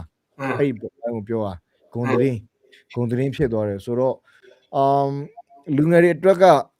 အဲ့ဒီဂုဏ်သတင်းအပေါ်နဲ့ပတ်သက်ပြီးတော့ကျွန်တော်ပြောရမယ်ဆိုလို့ရင်တော့နံပါတ်1ကျွန်တော်တို့အားလုံးမှာဆိုတော့ music မှာဝါသနာပါတဲ့လူရှိမယ်ဘောလုံးမှာဝါသနာပါတဲ့လူတွေရှိမယ်ကျွန်တော်တို့လည်းလက်ဝဲမှာဝါသနာပါတဲ့လူတွေဖြစ်တယ်အဆိုမှာဝါသနာပါတဲ့လူတွေဖြစ်တယ်ဆိုတော့ကိုဝါသနာပါတဲ့အရာကိုဖြစ်ချင်တဲ့အရာကိုပဲကိုလုပ်ပါကိုကြိုးစားပါဆိုတော့အခုခေတ်က social media ခေတ် celebrity အရင်ဖြစ်ချင်ကြတယ်နာမည်ကြီးချင်လို့လိုက်လုပ်ကြတာဖြစ်တယ်တချို့တွေဟိုသူများပွဲထိုးရတွေကိုကြည့်ပြီးတော့မှလည်းသူတို့မှလုံးဝဒီလက်ဝဲနဲ့ပတ်သက်ပြီးတော့ဝါသနာမပါကြဘူးဒါပေမဲ့သူများထိုးတာကိုကြည့်တော့မှလိုက်ထိုးခြင်းနေတဲ့ကောင်တွေရှိတယ်ဒီမှာ music ပိုင်းမှာလည်းအဲ့လိုပဲသူများတီးရချင်မှအရင်တီးချင်ကြတယ်ဒါပေမဲ့ကိုတကယ်လှုပ်ချင်တာကိုတကယ်ဖြစ်ချင်တာဟုတ်ရဲ့လားဆိုတော့တော်တော်များမတီးကြဘူးဆိုတော့ဒါပေမဲ့သူတို့ try ယူတည်တယ်လက်ဝဲဝါသနာပါတဲ့လူဆိုသူများထိုးရချင်မှအရင်ထိုးချင်လို့ဂျင်းနေမှာလာကြတယ်ပြီးရင်ခိုင်းတယ်သူတို့ပျောက်သွားပြီသူတို့မရှိတော့ဘူးဆိုတော့ကျွန်တော်တို့လုပ်တဲ့အရာကအောင်မြင်ခြင်းလို့လုပ်တာမဟုတ်ဘဲနဲ့သူများတွေလို့နာမည်ကြီးခြင်းလို့ celebrity ဖြစ်ခြင်းလို့အောင်မြင်ခြင်းလို့လုပ်တယ်ဆိုလို့ရင်တော့ဒါကတော့ကျွန်တော်ပြောမယ်100%သိကြတယ်လုံးဝကျွန်တော်တို့ဖြစ်မှာမဟုတ်ပါဘူး။ဘာဖြစ်လို့လဲဆိုတော့ကျွန်တော်တို့ရဲ့ဒီ focus ကကျွန်တော်တို့ရဲ့ mindset ကဒီအောင်မြင်ခြင်းနဲ့ဟိုသူများတွေလို့နာမည် like တွေ comment တွေရခြင်းလို့ like လုပ်တာတွေဘာတွေကဘယ်တော့မှဖြစ်မှာမဟုတ်ဘယ်တော့မှကျွန်တော်ရဲ့ focus ကဒီအရာပေါ်မှာရောက်သွားတာဖြစ်တယ်။ဒီအရာပေါ်မှာရောက်သွားဆိုတော့ကိုဖြစ်ခြင်းတဲ့အရာကိုပဲကိုလုပ်ပါကိုကြိုးစားပါကိုတကယ်ကြိုးစားတယ်ကိုတကယ်လုပ်တယ်ဆိုလို့လူဆိုတာအောင်မြင်မှုဆိုတာသူ့ဟာနောက်ကနေလိုက်လာမှာဆိုတော့တချို့တွေဆိုရင်ကျွန်တော်ပြောတယ်ဟာတဲ့ငါညီဟိုးမှာတဲ့ကလေးဘွားကလေးကစပြီးတော့ထိုးနေကလေးအကိုတို့သိတယ်တဲ့အခုဒီလောက်အချိန်ကြာကြမှာဒီလိုချန်ပီယံဖြစ်တယ်ခုမှပဲမြင်ရတော့တယ်ဆိုတော့အရင်ဝမ်းတာတယ်ဆိုကျွန်တော်ပြောကြတယ်ဆိုတော့ကျွန်တော်ပြောချင်တာကဘာလဲဆိုတော့ကျွန်တော်10နှစ်ကြိုးစားရတယ်10နှစ်ဆိုတော့အဲ့10နှစ်တော်တွေမှာကျွန်တော်အဲ့ဒီခေတ်တုန်းကဆိုလဲဒီ Facebook တွေသိပေါ်သူ G-Talk တွေပါကျွန်တော်သုံးတဲ့ခေတ်ပဲရှိသေးတယ်ဆိုတော့ဒီမလေးရှားဘက်မှာ Facebook ပေါ်နေတာမှမြန်မာပြည်ဘက်မှာ Facebook တော့ပေါ်မယ်လို့တော့ကျွန်တော်မထင်သေးဘူးဒါမှမဟုတ်လေပေါ်မယ်ဆိုတော့မှတကယ်မျိုးရီလောက်ပေါ်မယ်ပေါ်အောင်မယ်ရွာတွေဘက်မှာတော့မရှိသေးဘူးဖုန်းတော့မရှိသေးဘူးကျွန်တော်တို့အဲ့ဒီခေတ်တုန်းကဆိုလို့အဲ့ဒီခေတ်ကလေးကျွန်တော်ကြိုးစားတာအဲ့ဒီခေတ်ကလေးကျွန်တော်ရဲ့ဝါသနာကိုကျွန်တော်ဆက်လျှောက်ပြီးတော့ကျွန်တော်သွားတယ်ဘာမှဘယ်သူမှကျွန်တော်အားပေးရတယ်ကျွန်တော်မလိုချင်ဘူးလိုလည်းမလိုအပ်ဘူးကျွန်တော်တီးလည်းမတီးဘူးအဲ့ဒီခေတ်တုန်းအဲ့ဒီအထားတွေကျွန်တော်မတီးဘူးဆိုတော့ကိုဝါသနာပါတဲ့ຢာကိုလှုပ်တယ်ကိုကြိုးစားတယ်နောက်ကနေပြီးမှတဖြည်းဖြည်းတငယ်ချင်းတွေနဲ့တဆင့်ဆရာသမားတွေနဲ့တဆင့်အတင်းတော်တွေဖြားချောင်းတွေတဆင့်ပြီးတဆင့်ဒီလိုမျိုးအခုကိ social media ခက်အဲ့လိုပေါ်လာတဲ့အချိန်မှာလူတွေကဒီလိုတိလာတယ်နည်းနည်းပလူတွေတိလာတယ်ဟိုတခါလေး Facebook တွေမှာ like လေးတွေ comment လေးတွေနည်းနည်းများလာတယ်အဲ့လောက်ပဲကျွန်တော်တို့ရှိတယ်တခြားဘာမှဟိုအရန်ကြီးဟိုကိုယ့်ဟာနဲ့ကိုယ်လည်းမာနာကြီးစရာလည်းမလို proud ဖြစ်စရာလည်းမလိုဘူးပုံမှန်တိုင်းကြီးပဲကိုယ်လုံးဆိုင်ရှိတော့ကိုယ့်ကိုဆက်လို့အားပေးတဲ့လူတွေအားကြတဲ့လူတွေကဘာနေပြီးတော့မှသူမှသူတို့အားပေးမယ်အားမပေးလည်းအားမပေးဆဲလူလည်းရှိမယ်အကောင်းပြောတဲ့လူလည်းရှိမယ်ဆိုတော့နောက်ဆုံးအနေနဲ့ပြောချင်တာကတော့ကိုဖြစ်ချင်တာကိုကိုယ့်ကိုယ် design မမှန်နဲ့လုပ်ပါ discipline ထားပါပြီးတော့မှလည်းကိုဖြစ်ချင်တဲ့ပဲတကယ်ပဲလုပ်ပါနာမည်ကြီးချင်တော့အောင်မြင်ချင်တော့ကြော်ကြချင်တော့မလုပ်ပါနဲ့ကိုလုပ်တဲ့အရာပုံမှာပဲအောင်မြင်မှုဆိုတော့နောက်ကနေလိုက်လာလိမ့်မယ်ဟုတ်ကဲ့ Okay, all right, thank you. Next question Timothy လူငယ်အနေနဲ့မင်းချင်တာတစ်ခုရှိတယ်အဲ့ဒါ Timothy not only a boxer even you are a teacher so I want to know something from you how do you see the world you know so here the question is like how do you define or how do I say how do you understand black and white or soft and hard you know which one is better between black and white which one is better I'm not asking about which one is your favorite which one is better how do you see this thing and how do you handle this thing in your life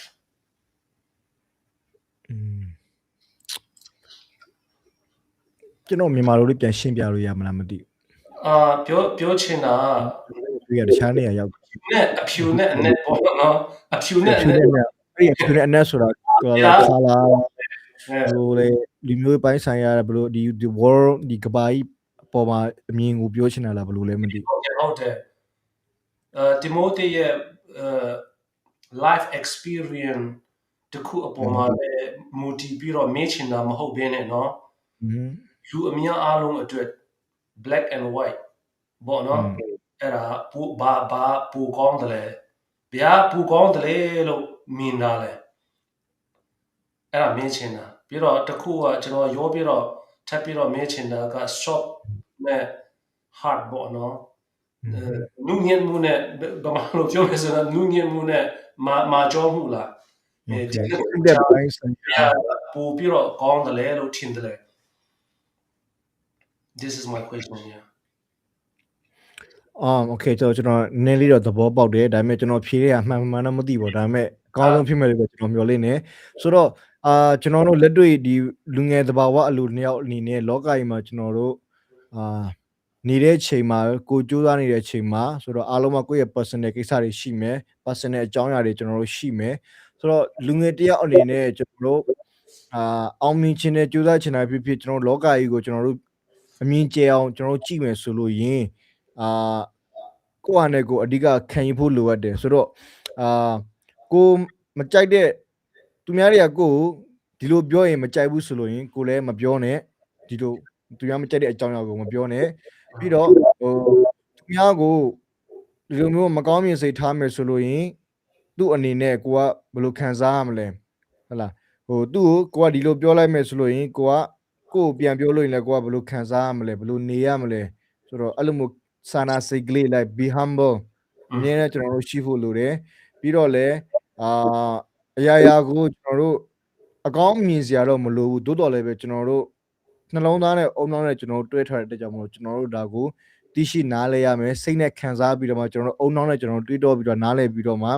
ပတ်ဝန်းကျင်မှာကျွန်တော်တို့ရှင်တန်ရမယ်လူငယ်တွေကြားထဲမှာလည်းကျွန်တော်တို့တယောက်နဲ့တယောက်စကားပြောဖို့တဲ့အဆင်ပြေဖို့တဲ့ကျွန်တော်တို့ရွေးချယ်ရမယ်ပြီးတော့ soft and hard ဆိုတော့အရင်မှာကြောစရာလည်းမလိုသလိုကျွန်တော်အရင်ပြော့စရာလည်းမလိုပါဘူးကျွန်တော်လောကမှာရှင်တန်တဲ့ချိန်မှာအဓိကအထူးသဖြင့်ကျွန်တော်လိုမျိုးစူးစမ်းနေတဲ့လူငယ်တွေရှိခဲ့တယ်ဆိုလို့ရင်လုံးဆရာရှိတာကိုလုပ်ပါစုံမတဲ့ချတယ်ဆိုလို့ရင်စုံမတဲ့ချတဲ့အတိုင်းမှာလုပ်ပါကျွန်တော်တို့ကြောက်စရာမလိုဘူးအားနာစရာလည်းမလိုဘူးဟာလာလူတွေကြားထဲမှာကျွန်တော်တို့စကားပြောတဲ့ချိန်မှာဖြစ်ဖြစ်လူတွေကြားထဲမှာကျွန်တော်နေထိုင်တဲ့ချိန်မှာပဲဖြစ်ဖြစ်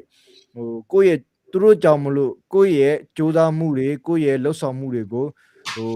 ရက်တန့်သွားတာမျိုးမဟုတ်ဘဲနဲ့ကိုယ့်ရဲ့လှုပ်ဆောင်တဲ့အရာတွေကိုသူတို့တွေကိုမြင်စေပြီးတော့မှသူတို့တွေကကိုယ့်ကိုပြန်ပြီးတော့အားကျသွားတဲ့လူတယောက်ဖြစ်ဖို့တော့ကြိုးစားဖို့အများကြီးလိုတယ်တချို့တွေကအရန်အားနာတယ်အထူးသဖြင့်ကျွန်တော်မြန်မာတွေမှာအားနာတဲ့စိတ်ရှိတယ်တော်တော်များများဖြစ်တယ်ဆိုတော့တယောက်ကတခုပြောလို့ရင်သူတို့မှလုံးဝ feel down ကျသွားတယ်စိတ်တွေကျသွားတယ်လုံးဝသူ soft ဖြစ်သွားပြီဆိုတော့အားနာစရာမလိုဘူးတချို့လူတွေကကိုယ့်စီကိုကောင်းတဲ့လူတွေရောက်လာသလိုဆိုးတဲ့လူတွေရောက်လာမယ်ဆိုးတဲ့လူတွေကိုလည်းကိုကပြက်သားနဲ့ကိုကမောင်းထုတ်ဖို့လိုတယ်ဆိုတော့လုံးဝမကြိုက်ဘူးမပေါင်းသင်းနိုင်ဘူးကိုယ့်ရဲ့ life ကို destroy လုပ်မယ်ဆိုလို့ရင်တော့ sorry ပဲဘယ်သူပဲဖြစ်နေပြီစီအဆက်အသွယ်မလုပ်ရရတယ်စကားမပြောလဲရတယ်သိမလားလုံးဝကိုယ့်ဟာနဲ့ကိုလုံးဝ confident ပြည့်နေဖို့လိုတယ်မဟုတ်ဘူးဆိုလို့ရင်ကိုယ့်ရဲ့ life ကိုတဖြည်းဖြည်းနဲ့သူကနေ destroy လုပ်သွားမှာအဲ့လားဆိုလို့ရင်ဘယ်တော့မှယောက်ျားတစ်ယောက်အနေနဲ့ဖြစ်ဖြစ်မိန်းကလေးဖြစ်ဖြစ်ယောက်ျားလေးဖြစ်ဖြစ်ဘယ်တော့မှကိုယ့်ရဲ့ future life မှာဘယ်တော့မှကိုယ့်ဟာနဲ့ strong person မဖြစ်ဘူး confident ရှိတဲ့လူလည်းမဖြစ်နိုင်သလိုအောင်မြင်တဲ့လူတစ်ယောက်လည်းဖြစ်မှာလည်းမဟုတ်ဆိုတော့အမြဲတမ်းကြီးလဲ soft ရမလို့ဘူးအမြဲတမ်းကြီးလဲ hard လုပ်စရာလည်းမလိုဘူးဒါပေမဲ့ကိုယ့်ဟာနဲ့ကိုအမြဲတမ်း 100% ယုံကြည်ပြီးတော့မှ 100% confident ရှိဖို့လိုတယ် all right okay very good answer ဒါဆိုတော့အခုမေးတာကတော့ကျွန်တော်လူငယ်တွေကိုတခါတလေ interview လုပ်တဲ့ချိန်မှာကြားမှာပေါ့နော် between ဒါမျိုးမေးခွန်းတွေကျွန်တော်မေးတတ်တယ်လေအဲ့ဒါကြောင့်အဲ့ဒါမေးတာဆိုတော့ let's go back to our topic as you are a boxer have you ever imagined that you would become a champion one day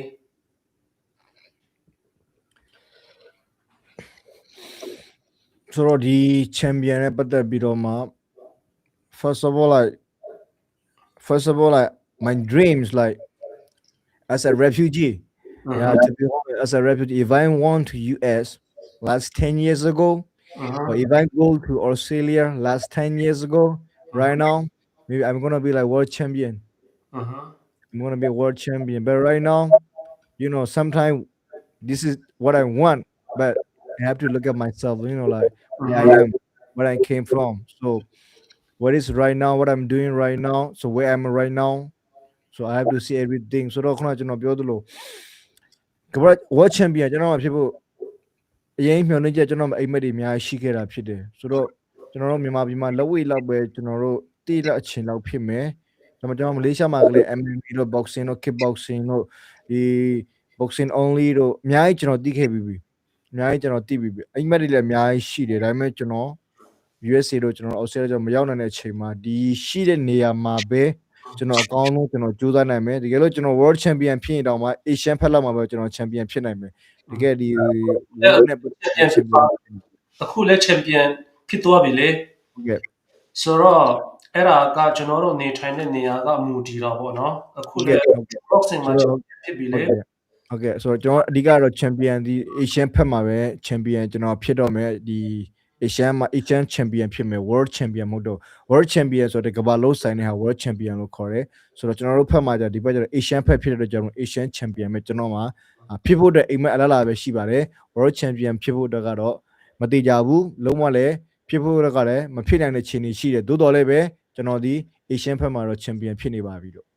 Okay ဟုတ်တယ် Alright ကျေးဇူးပါဒါဆိုရင်တော့နောက်မင်းခွင့်တစ်ခုမေးချင်တာက the next question is like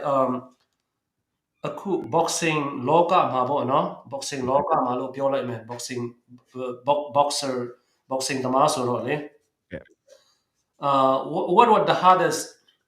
loss of your career and what did it teach you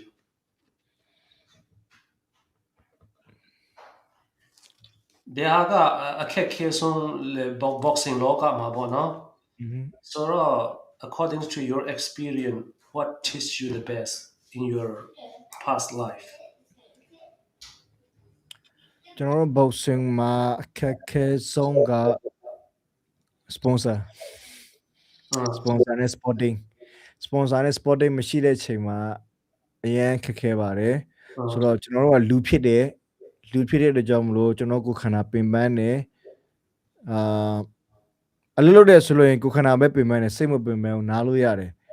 ဆိုတော့အကြောင်းပါဆိုလို့ရင်ကျွန်တော်အရင်ပင်ပန်းတယ်ကျွန်တော်အုံနောက်တွေအရင်6တယ်အုံနောက်အရင်ပင်ပန်းတယ်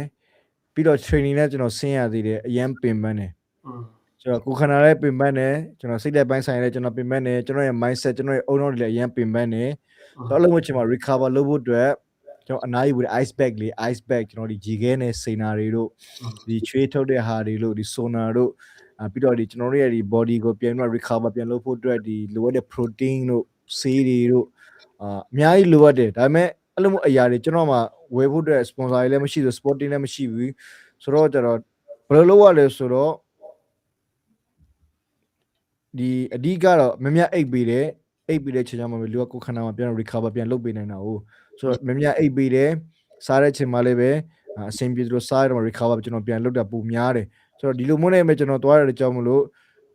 training ဆင်းလို့ရင်လည်းအရင်ပင်ပန်းတယ်ဒါပေမဲ့ကျွန်တော်ရဲ့ဒီ mental စိတ်ကိုကျွန်တော်လုံးဝပြင်းပြင်းထန်ထန်နဲ့ကျွန်တော်ဆက်ပြီးတော့ကျွန်တော်ကြိုးစားတဲ့အတွက်ကြောင့်မလို့ကျွန်တော်တက်ကတော့ဆက်ပြီးတော့မှ training မှာလည်းကောင်းကောင်းလုပ်နိုင်ပြီမဲ့ကျွန်တော်ရဲ့ဒီကိုခန္ဓာပိုင်းဆိုင်နဲ့ပတ်သက်ပြီးတော့မှလိုအပ်နေတဲ့ဒီအစားအသောက်တွေဆေးတွေ protein တွေ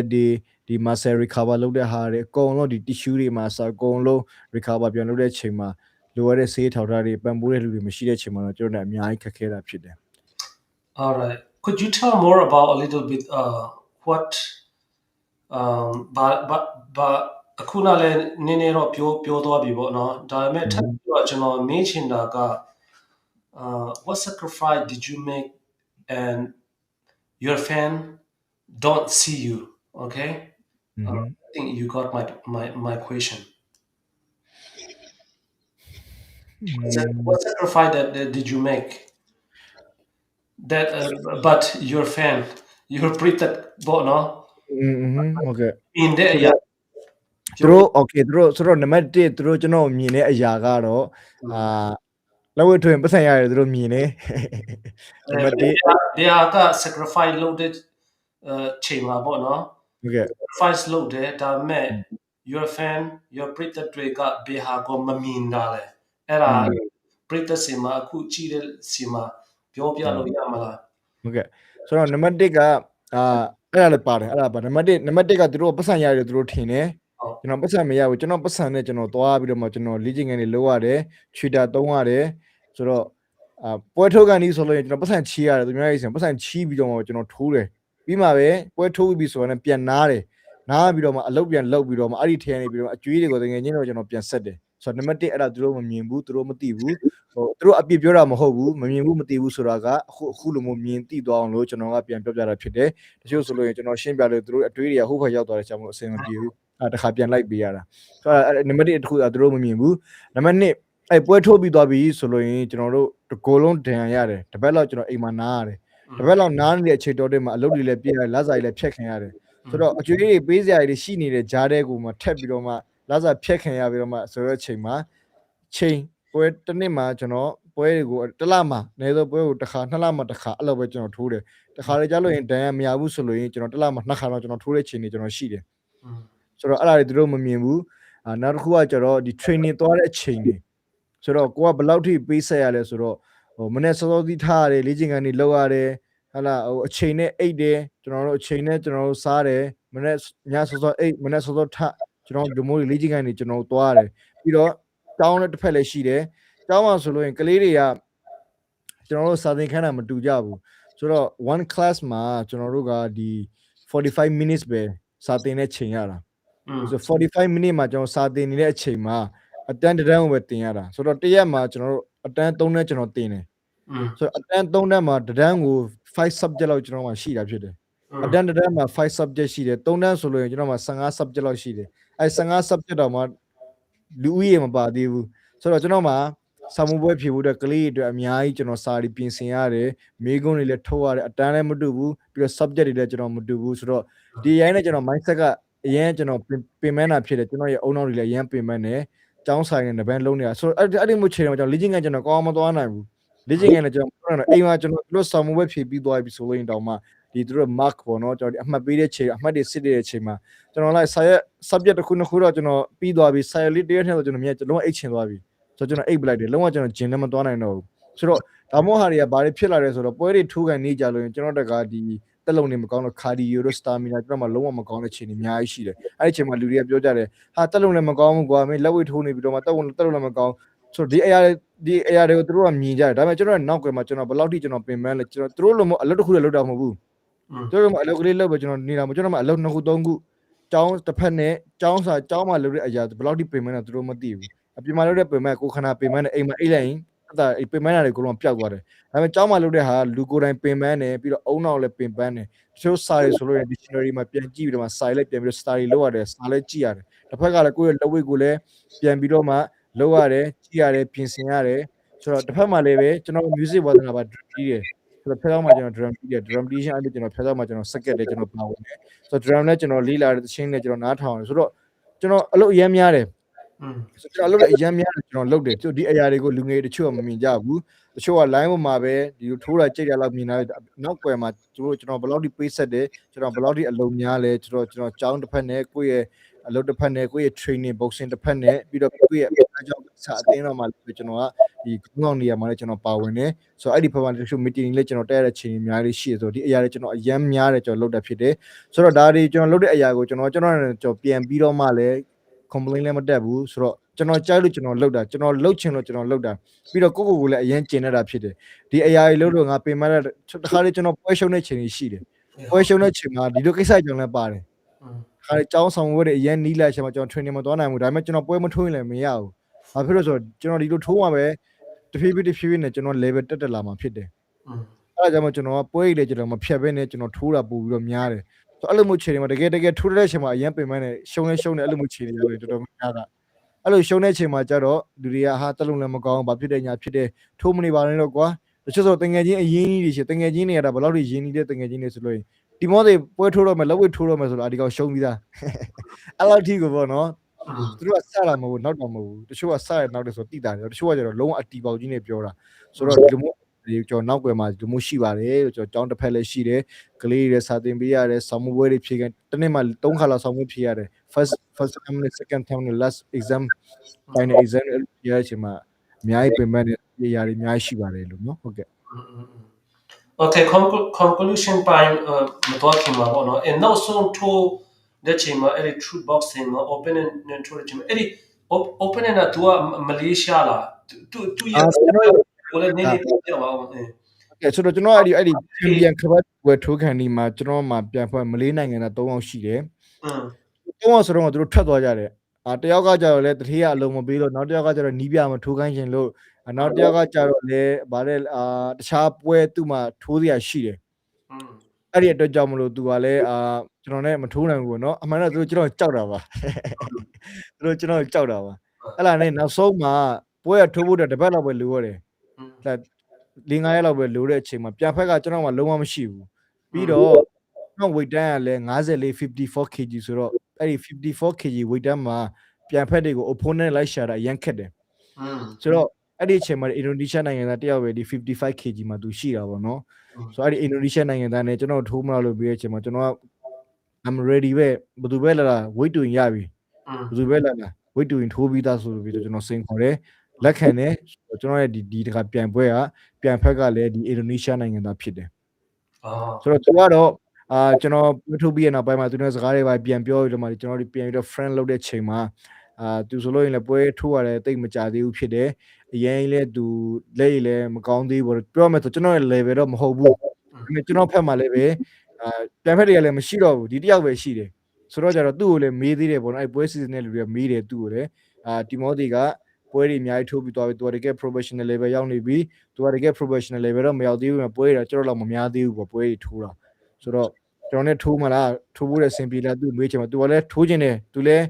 အခွင့်အရေးလို့ကျွန်တော်နိုင်သွားခဲ့တယ်ဆိုရင်သူလည်းချန်ပီယံဖြစ်မယ်လေအဲ့လေသူလည်းသူ့ဘက်ကနေပေါ့နော်ဆိုတော့ကျွန်တော်လည်းကျွန်တော်ဘက်ကထိုးရရှိတော့ကျွန်တော်ထိုးရင်ဘယ်သူပဲလာကျွန်တော်ဘက်ကထိုးဖို့အဆင်သင့်ဆိုတော့ကျွန်တော်ပြန်ဘက်ကလည်း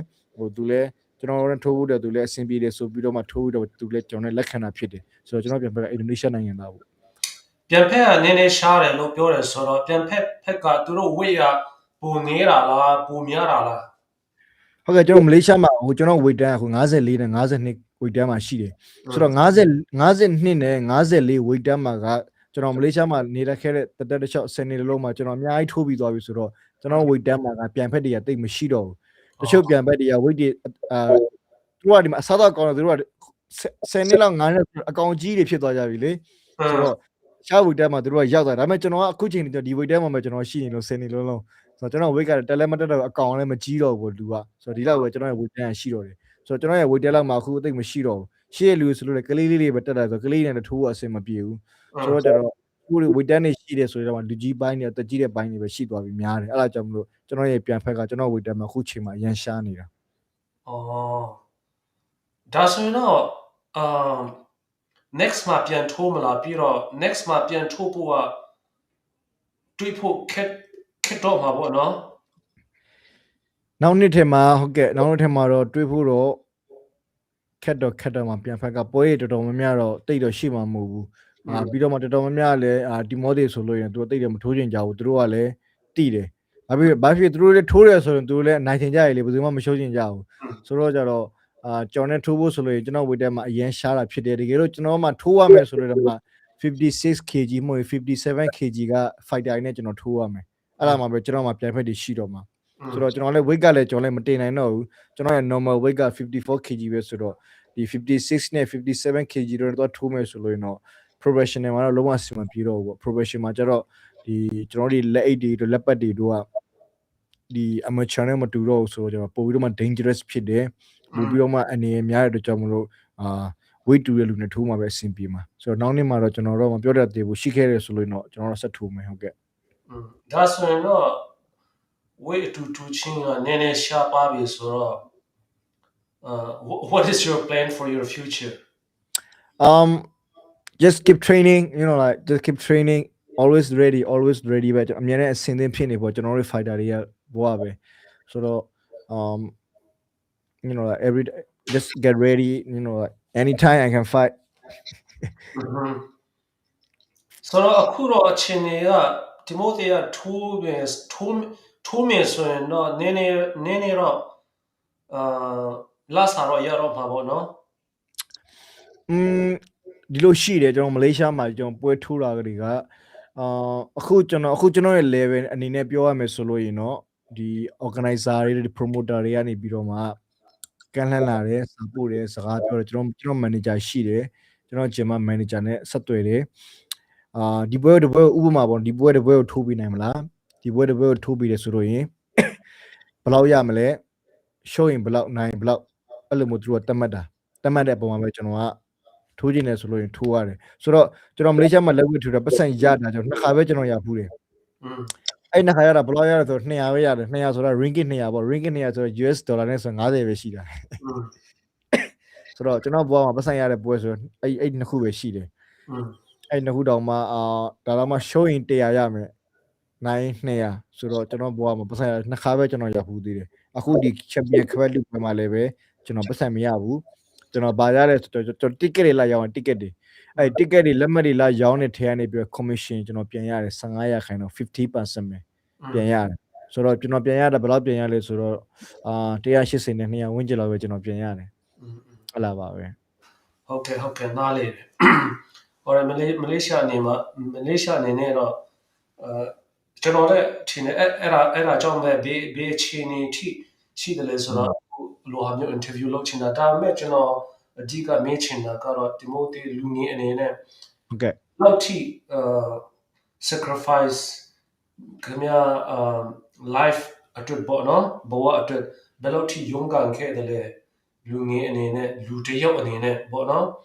အဲ့တော့ကျွန်တော်အဓိကမေးချင်တဲ့ point တော့ point ဖြစ်တယ်ဒါဆိုတော့နောက်ဆုံးအနေနဲ့နောက်ဆုံးမေးခွန်းမှာပေါ့နော်ဟုတ်ကဲ့ဒီ US မှာပဲဖြစ်နိုင်ငံခြားမှာတော့နည်းနည်း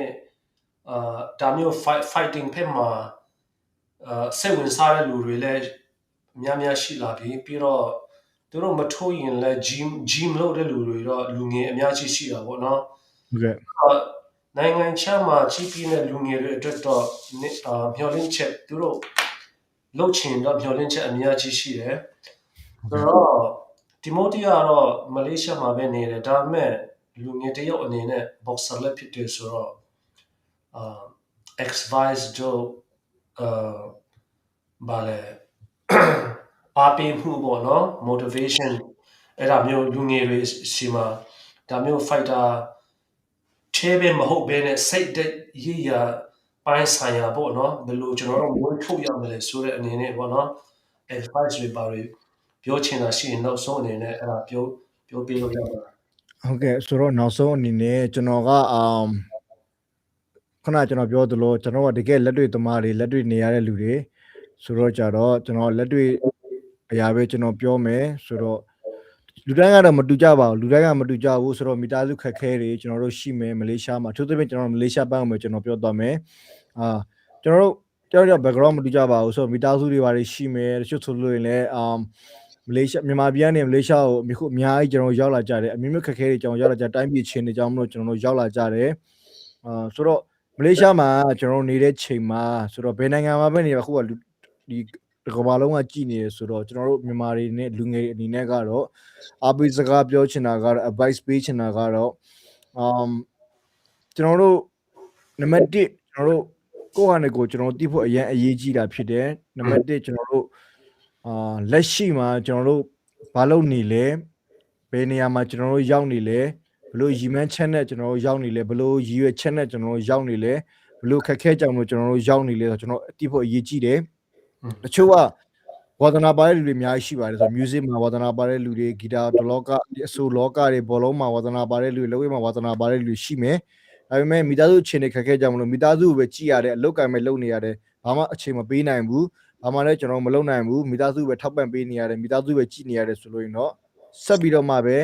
အလုပ်ကိုပဲလုပ်ပါမိသားစုပဲထောက်ပံ့ပါမိသားစုပဲကြည်ပေးပါဒါကကောင်းကြီးဖြစ်တယ်ဆိုတဲ့အရာကိုနံပါတ်1ပြောချင်တယ်ပြီးတော့နံပါတ်2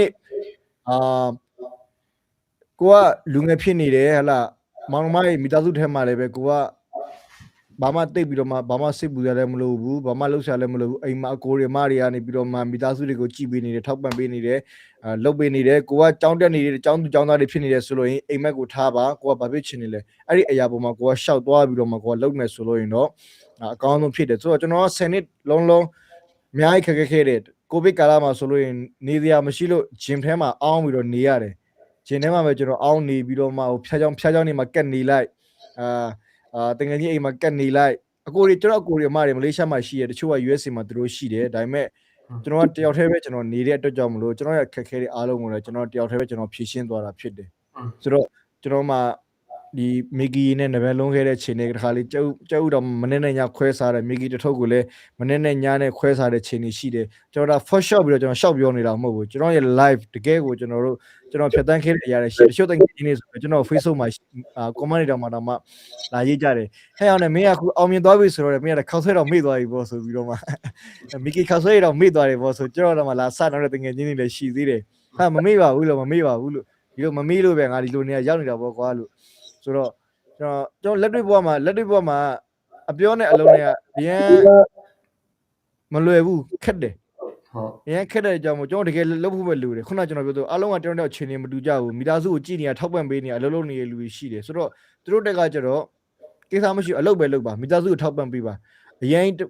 ကိုကြောင့်မလို့ကိုမိသားစုတော်မှာဒုက္ခရောက်သွားနိုင်တယ်ကိုကအဲ့လိုမျိုးတွေကိုယ့်ရဲ့ဝါသနာကိုဦးစားပေးတိုင်းမိတဲ့အချိန်မှာဆိုတော့အဲ့လာကြောင့်မလို့ခါတည်းကကိုဖြစ်ချင်တာတဲ့ဖြစ်တဲ့နာကိုပဲကျွန်တော်လုပ်တဲ့အရာတွေအများကြီးရှိတယ်ပြီးတော့မလေးရှားမှာအခုအထူးသဖြင့်ကျွန်တော်ရောက်နေတဲ့လူငယ်တော်များတယ်အားပေးစကားပြောချင်တာကတော့လေမလွင့်ပါနဲ့အချိန်တိတ်ကုန်ဆုံးတာတွေမလုပ်ပါနဲ့ဟလာအလောက်ကင်ပြီးပြီဆိုတာနဲ့ပျော်ပါကြတယ်တောက်ကြတယ်စားကြတယ်တငယ်ချင်းတွေနဲ့ပျော်သွားတယ်ဟိုသွားတယ်ဒီသွားအပျော်ခီးထွက်ကြတယ်ဒါပေမဲ့အလုပ်ပင်မဲ့တဲ့အချိန်မှာတစ်ခါတည်းသွားတာကောင်းပါတိုးတော်လည်းပဲဟိုအချိန်တိုင်းလိုအပြင်မှာပဲဆိုင်မှာထိုင်ပြီးတော့မှနေတိုင်းလိုဆိုင်ထိုင်တငယ်ချင်းတွေနဲ့ရှောက်သွားပြီးနေတိုင်းလိုအဲ့လိုမျိုးအချိန်ဖြုံးနေတယ်ဆိုလို့တော့ဒါတေးတဲ့ချိန်ဒီကိုကဒီလိုမျိုးပဲအလုပ်လုပ်လိုက်ပျော်ပါလိုက်စားလိုက်တောက်သွားလိုက်ပျော်ရွှင်လိုက်ဒီလိုနဲ့ပဲကျွန်တော်တို့နေသွားမှာဖြစ်တယ်ဆိုတော့ကျွန်တော်လည်းအဲ့လိုမျိုးအရင်တော့ကနေခဲ့တာကျွန်တော်လည်းဒါပေမဲ့အခုနောက်ပိုင်းမှာကျွန်တော်ကိုယ့်အနေကိုစုံမချက်ချတယ်ဒီတော့ငါမနေတော့ဘူးငါလှုပ်ချင်တဲ့အရာငါဒီဇိုင်းမမတ်နဲ့ငါလှုပ်သွားမယ်ဆိုပြီးတော့မှကျွန်တော်ကိုယ့်အကိုစုံမချက်ချပြီးတော့မှကျွန်တော်သွားခဲ့တခါလေလူအနေနဲ့အားနေတဲ့အချိန်လေးရှိသွားနိုင်တယ်သို့တော်လည်းပဲကိုယ့်ဟာနဲ့ကိုပြန်ပြီးတော့မှ remind ပြန်လုပ်တယ်ကိုယ့်ဟာနဲ့ကိုပြန်သတိပေးတယ်မှပြန်ပြီးတော့မှကိုယ့်ရဲ့ဝါသနာဖက်ကိုပြန်လှည့်တာရှိတယ်ဆိုတော့လူငယ်တော်များကိုလည်းအားပေးခြင်းနဲ့ကိုဝါသနာပါတဲ့အရာကိုအကောင်းဆုံးလုပ်ပါနံပါတ်1မိဘဆရာတွေကိုယူတည်ပါပြီးတော့နံပါတ်2ကိုဘယ်ရလာခဲ့လဲကိုကဘာတူလဲမမေ့ဖို့အရန်အရေးကြီးပါတယ်ကိုကဘာလူမျိုးလဲဆိုတာလဲမမေ့ဖို့အရန်အရေးကြီးတယ်ကိုဘယ်ဘဝလေးလာခဲ့လဲဘယ်အခြေအနေကနေလာခဲ့လဲဆိုတော့အရန်အရေးကြီးတာဖြစ်တယ်တချို့ကတော့ကျွန်တော်ကိုကြီးကြီးနဲ့ပြောရလို့ထင်လိမ့်မယ်ပေါ့ဆိုတော့ကျွန်တော်ရဲ့ဘဝမှာနောက်ဆုံးကျွန်တော်ကိုအောင်ပြောမယ်ဗျာဟိုတကယ် world champion တကယ်ကမ္ဘာကျော်နာမည်ကျော်ဖြစ်သွားရတော့မှကျွန်တော်တက်ကဘာမှသိရင်မခုံတော့ဘူးဒီတိုင်းပဲပုံမှန်တိုင်းပဲကျွန်တော်ကမဖြစ်ကိုလှုပ်ရှားရှစ်လို့ကိုလှုပ်တဲ့အရာလေးပဲကိုအမြဲတမ်းကျင်တက်နေတယ်ဆိုတော့ကဘာကျော်ဖြစ်တာမှဖြစ်တာတွေနိုင်ငံကျော်ဖြစ်တာဖြစ်နာမည်ကြီးတာမကြီးရကျွန်တော်စိတ်ဝင်စားကျွန်တော်စိတ်ဝင်စားတာကကျွန်တော်ဝါသနာပါတဲ့အရာကိုကျွန်တော်ဆက်လုပ်မယ်အဲ့ဒီအရာပေါ်မှာပဲကျွန်တော်ကောင်းဆုံးနဲ့ကျွန်တော်ပျော်ရွှင်အောင်နေမယ်တစ်ချိန်ကြာလို့ရင်ကိုပိုင်ဂျင်ဖွင့်အောင်ကြိုးစားမယ်မလေးရှားမှာရှိတဲ့လူတစ်တွေနောက်တက်လာမယ့် music တွေကိုလည်းကျွန်တော်ပြုစုတွေးထောင်ပေးမယ်ကျွန်တော်လမ်းပြမယ်ကျွန်တော်တက်နိုင်တာကျွန်တော်လုပ်မယ်ဒါဆိုတာကျွန်တော်ရဲ့ lifestyle ဖြစ်တယ်ကျွန်တော်ရဲ့ရည်မှန်းချက်ဖြစ်တယ်ကျွန်တော်ဆက်လက်ပြီးတော့မှလည်းကျွန်တော်သွားမယ်နောက်ထပ်ကျွန်တော်ရည်မှန်းထားသလောက်ကတော့မလေးရှားမှာပဲနောက်ထပ်3နှစ်နဲ့5နှစ်ကြာမှာမလေးရှားမှာထိကျွန်တော်နေအောင်မယ်ဆိုလို့ရင်တော့ကျွန်တော်နောက်ထပ်3နှစ်လောက်နေပြီးနောက်ပိုင်းတော့ကျွန်တော်လုပ်မထိုးတော့ဘဲနဲ့ကျွန်တော်လူမျိုးဂျင်ဖွင့်ပြီးတော့မှစီးပွားရေးလုပ်ဖို့တော့ပဲကျွန်တော်စဉ်းစားတော့တယ်ဘာဖြစ်လို့လဲဆိုတော့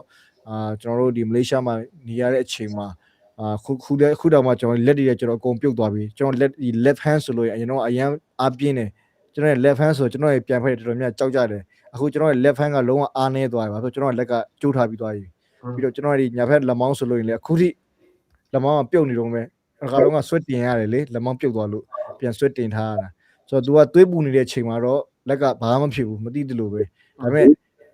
ပွဲထိုးပြီးသွားပြီးသွေးအေးသွားပြီးဆိုလို့ရင်တညာတော့လက်မောင်းကိုက်ပဲအဲ့လိုမရတော့ဘူးဆိုအဲ့လိုမျိုးရှင်ကျွန်တော်အများကြီးဖြစ်တန်းရတာဖြစ်တယ်ဆိုတော့ပေးဆက်ရတယ်ဘယ်ရမှာကျွန်တော်တို့ပေးဆက်ရတယ်ကျွန်တော်ရယူချင်တယ်ဆိုကျွန်တော်ပေးဆက်ရတယ်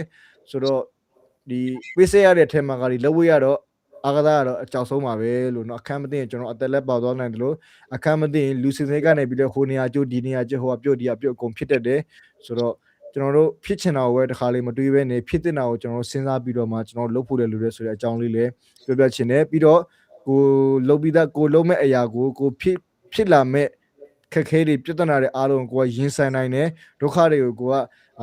တကယ်ပဲလက်တွေ့ကိုကရင်ဆိုင်ပြီးတော့မှဖြစ်ကြတာနေဆိုလို့ရင်တော့လုပ်ပါလို့ကျွန်တော်ကတော့ရေဝန်းအားပေးရှင်တယ်ဆိုကျွန်တော်ဆိုလို့ရင်လည်းခုနပြောသလိုလက်တွေလည်းကျိုးမယ်ကျွန်တော်သိတယ်ဒီလိုမျိုးလောဘလောကထဲမှာဟိုကဖြစ်မဲ့ဒီကဖြစ်မဲ့ကျွန်တော်ရဲ့ကိုခန္ဓာတနေရာတစ်ခုမှတော့တစ်ခုတော့ဖြစ်မှာပဲကျွန်တော်သိတယ်ဒါပေမဲ့ကျွန်တော်မကြောက်ဘူးကျွန်တော်ဆက်လုပ်တယ်ဆိုတော့အဲ့ဒီအရာနဲ့ပဲကျွန်တော်သွားတယ်ဆိုတော့အဲ့လောက်ပါပဲဟုတ်ကဲ့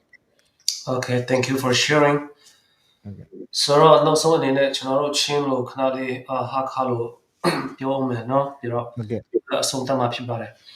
ဆဲတူဘန်တုကင်အကန်ဇောတူနဂျုံကကလောမ်ကန်လောမ်တီကဗန်ချင်ကဒူအေ